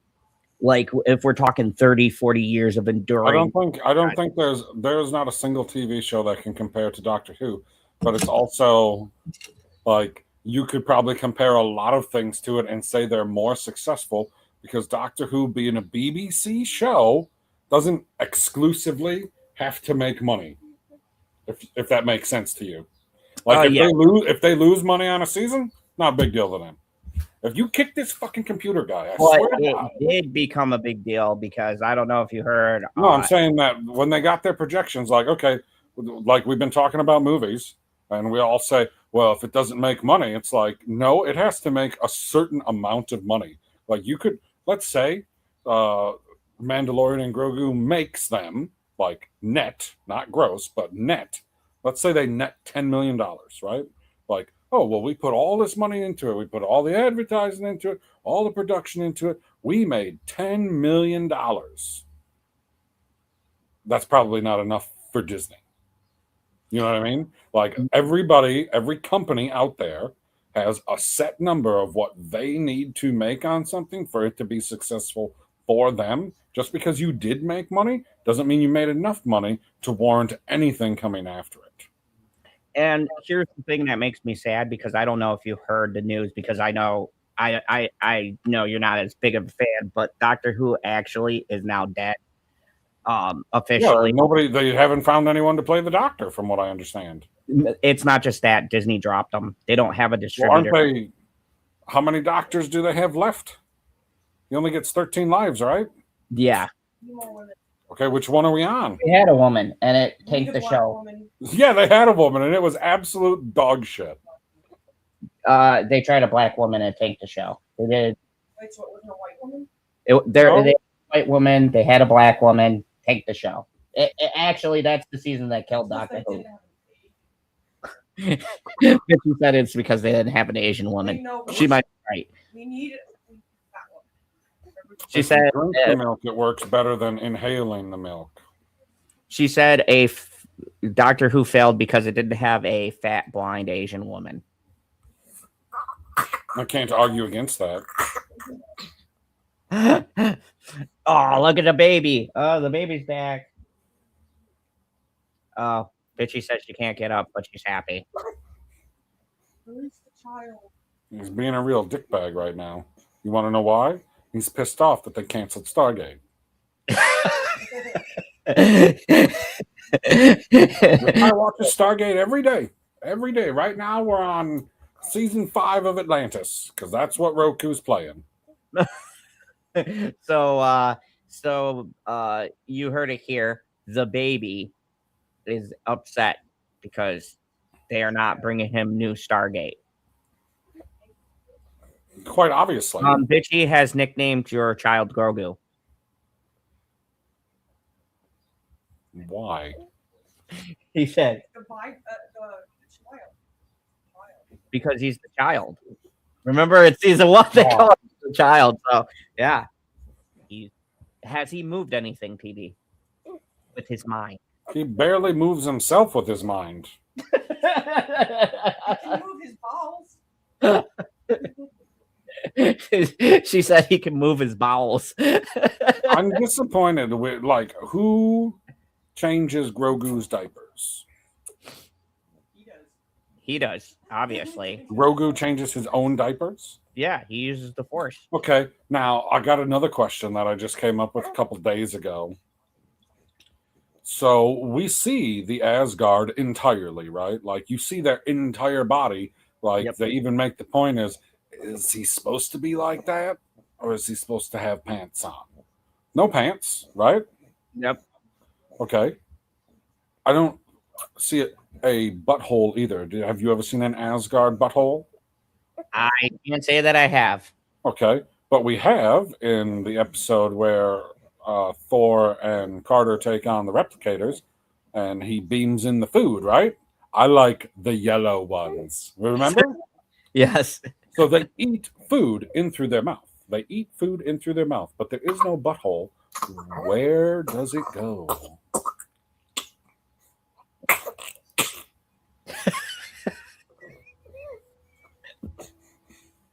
Dude, I'm just gonna say it. You're just keeping with the Grogu thing. The child is adorable. Yeah, you are. I look at him. He is adorable, dude. I often question if that is yours. What you mean to say is he's Theodorable.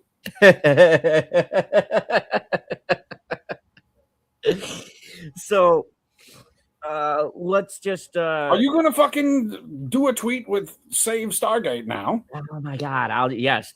As soon as I get off of here, I will do it. I mean, you can even like do a link I know to this, things move do when a link General to this Zod stream and just put Save Stargate. Look, I realize I'm sorry. I know these things don't get traction until I fucking tweet it out there. So Dude, for you, the T1000 put Save Stargate. He's got like half a dozen posts about it already. He was only in 2 episodes. I will put something out. If you guys don't know, PB is upset with me because he knows when General Zod says something, then shit gets done. So Do you want your stream to get like a lot of traction? I could just. You need to finish this bottle, guy. Get fat. oh, Richie says if she puts her foot in this stream, it would get a lot of traction. I agree. We're ready. He's even leaned back for you to come and do it. Stick it right in his face. What are you bitching about? Would you get demonetized? Drink the rest of the milk. Okay, so let's swing it back around, kind of cap things off in this fucking stream because I think we've had a great stream. I'm pissed about Stargate being canceled. So, in general, You mean in General Zod? in General Zod, this has been an interesting week, and I'm glad to talk about this. Maybe because we're not reviewing this month, or we slowed down a little bit till something comes up. We should do these streams just kind of talking about general stuff. Talking about how we're pissed off that Stargate's canceled? Yeah, but other things. Maybe we'll do some other articles and things because we used to do them, and clearly the little baby child, he likes these news segments. So I would definitely like to get back to doing like maybe 1, 2, 3 articles talking about them, things like that. If you guys like this, please like, share, subscribe. I guess there's a hype button now, so fucking hype the fucker. I don't know if that's anything different. YouTube's always adding shit. They're always moving the fucking goalpost. So definitely, I know we're gonna get a lot on the reviews. So if you made it this far, thank you, and definitely like hype up the video. Tell us your feelings on everything we talked about. What do you feel about Supergirl? What do you think about the Mandalorian and Grogu situation? And most importantly, what are your feelings about Stargate? Are you a fan? Did you not know?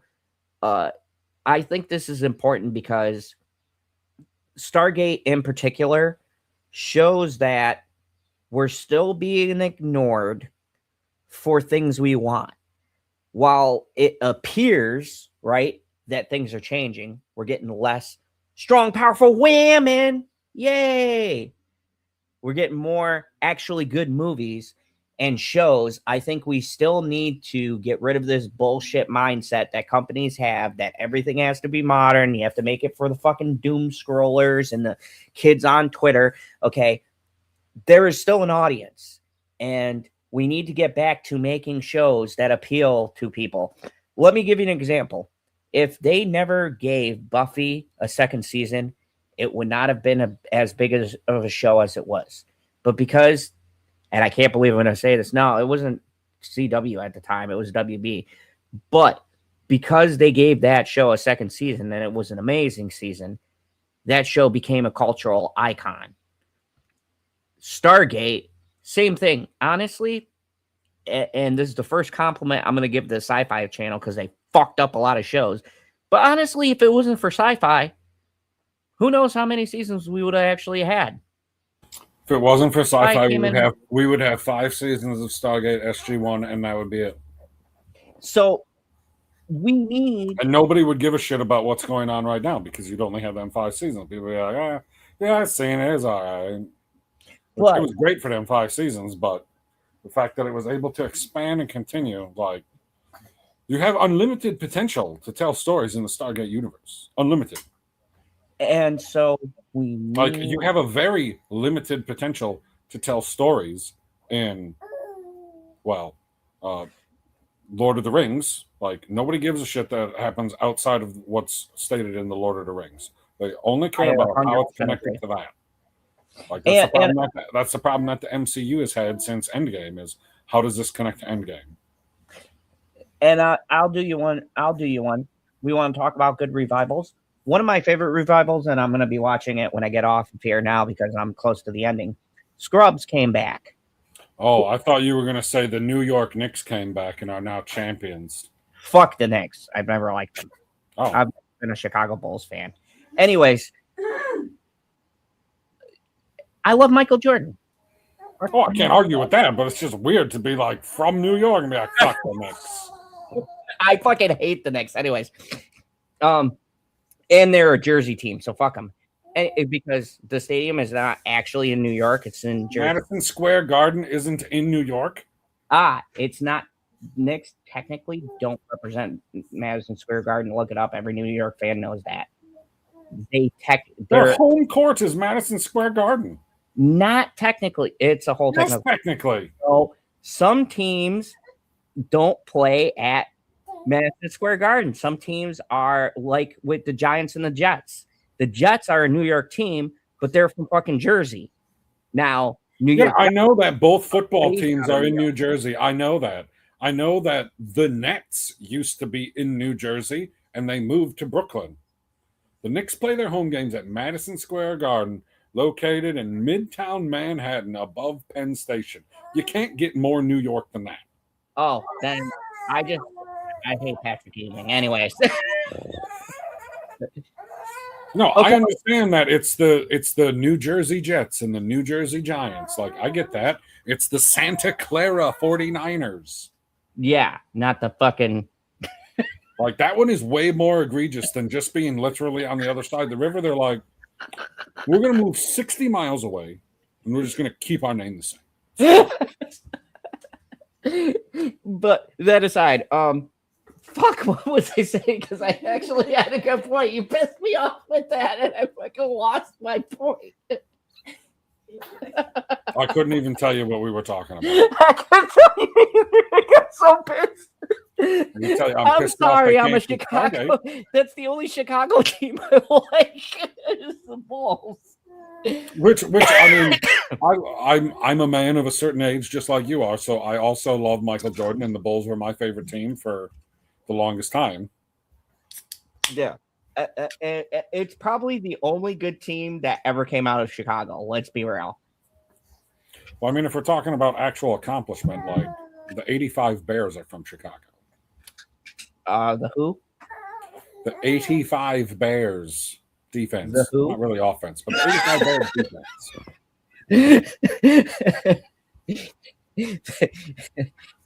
I forgot the Bears were a team. Anyways, That's because you're from New York. Oh, I'm sorry. If I remember correctly, New York's accomplishments are way more relevant than the fucking Bears. And I'm sorry, but Green Bay's except for the other teams in our division. Fuck you, okay? I'm gonna. I'm talking. No, just the NFC North. Like, you have the Packers way at the top, right? If we're talking about accomplishments, then you got the Bears moderately down from them. Like, they got a couple old NFL championships, and they got their one Super Bowl. Good for them. And then you got them other two teams. The Lions at least have some old NFL championships, like pre-1960. The Giants that beat the Patriots twice, and once when they were on. I'm just talking about my own division. And then you have the Vikings that have never won shit. Dude, the Vikings is so depressing because weren't they close one year when they had Favre and everybody thought that was going to be? They were one pass away from it. They weren't. They're the Vikings, so they weren't going to win the Super Bowl, but they will make the Super Bowl. Like, they made the Super Bowl in the 70s, and then they're like, "Yeah, we don't want to like win a championship." So why would we can't be the Vikings if we have a championship? Like, it's very important that we don't have a championship. Oh man, what was? Oh, okay. Everybody in every single team in the NFC East, if we're talking about accomplishment, is above the Vikings and the Lions. None of you are above the Packers. Not a single fucking one in the entire NFL is above the Packers. Well, Giants did not only beat an undefeated team, but beat you guys and won the Super Bowl. So I'm gonna hold on to that fucking forever, because I was in a bar in Wisconsin when they got that. What? No. And I remember it was a playoff game, and I remember it was like a fucking Western movie because I rolled in with all my New York gear. And of course, it was already uncomfortable, and it was the playoff game against Green Bay, and you guys fucking lost, which no one was expecting. And like a fucking Western, it got quiet. Everybody fucking turned and looked at me, and I was like, wow, it's time to hit the dusty trail. That was a great game. See you guys later. Go New York. And you know what? We will always have that, PB. You fuckers can have all of your Childs and your Brett Favre or whatever, but we beat a Patriots team that was undefeated, even by you. Nobody beat them. And not only did we beat them, but we beat them on the biggest stage of them all. We beat them in the Super Bowl. And then we beat them again. So people can say You what have they those, just so you're aware, you have those backwards, I'm pretty sure. at any rate. Win's a win. We won twice. No, I'm saying that the first time you beat them was not the undefeated season. That was the second time. Oh, yeah. The first time we beat them was not but the biggest one was the second time when we beat them. They were undefeated. Honey, come here. Your screen. No, And it, I'm not ending it right now. I'm still doing my long rambling. I'll turn my camera off. Sorry, I've got to get the love from the. Good old Ben Riley. How are you? And then I got plastered. Dude, that's what. All right, I can't believe Perp ain't seen that show yet. This And is then not he's like, I sponsored, don't, but did I you don't see really the new watch stuff Smirnoff? on Prime. Yeah, that shit's delicious. Oh, it's fucking. Did you get the variety pack or just that flavor? No, just a red, white, and blue because I'm American. It's Love not red, you. white, and blue. It's not red, white, and blue. It doesn't That's say what it red, said? white, and blue. Oh wow, red, It white, says and red, white, and berry. berry. I've had it many a time, guys. Trust me. I'm from Wisconsin. I know what the alcohol label says. I'm sorry, I can't argue with you on that. If there's anyone who knows their alcohol on this stream, it's this man right here. Like, And I work at a bar. Have you seen the meme with Anakin Skywalker and that the brand of beer? They pronounce it differently, but when you look at it, it's spelled funkily Younglings. Dude, what is it? Where is it? Is it around here? Can I find it? You can probably find it there somewhere, I'm sure. I don't know if you'll like it. I don't know what kind of beer it is. I don't know what flavor it's supposed to be. It's spelled like Younglings. Nice. Dude, But I've heard the commercial for it a couple times, they don't pronounce it Younglings. It's like, I don't know exactly how. I'd have to go back and watch it again. But they definitely like put their own foreign flavor on it. And I was like, yeah, the way you pronounce it ruins the meme, so I will continue to pronounce it the wrong way. But this has been great. We definitely got to do this again. Lots of fun.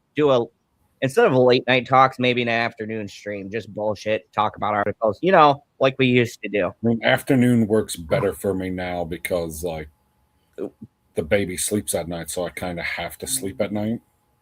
He's awake during because the day. you're now Papa Bear. Yes, I am Mr. Mom.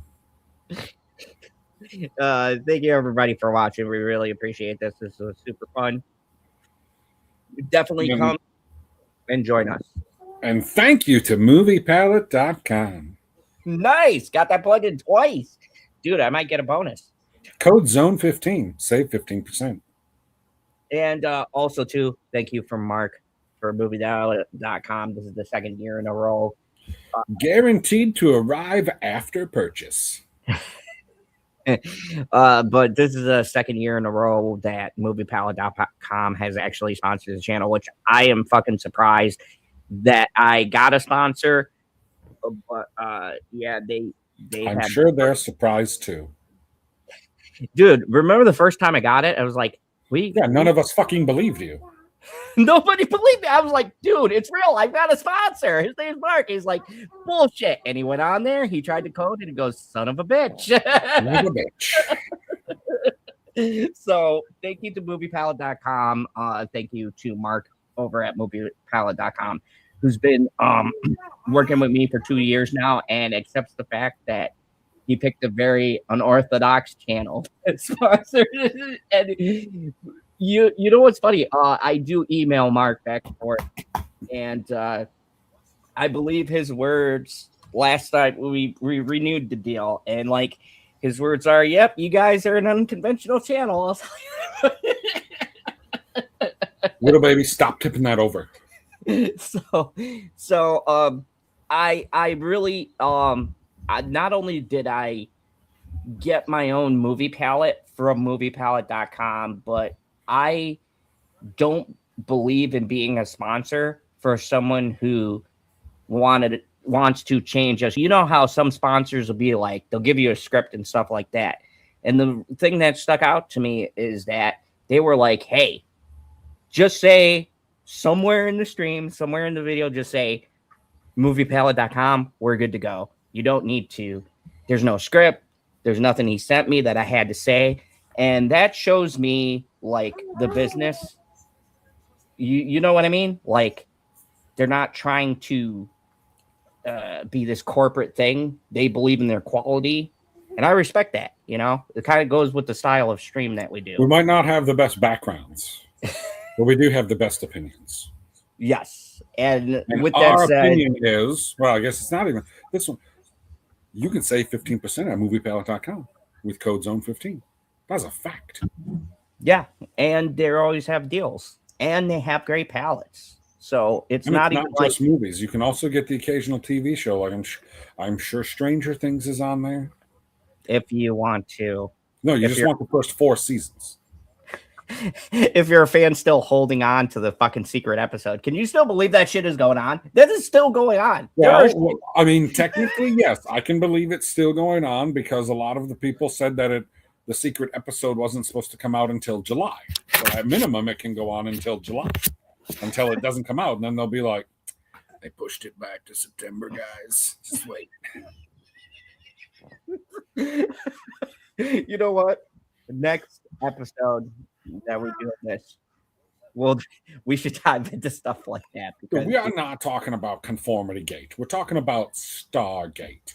dude, we can roll that. We could do a double. We could do We'll call it Stargate FG. Gimme some. Stop touching the computer, little baby. That's the power button. We could do Conformity Gate and we could do Snyder because we know you love Snyder. I would love to do a stream about this. The crazy people saying the Snyder first is coming back. Because I know you've seen that and we haven't talked about it yet, but apparently James Gunn is being fired, according to the newest stuff. James Gunn is being fired. No.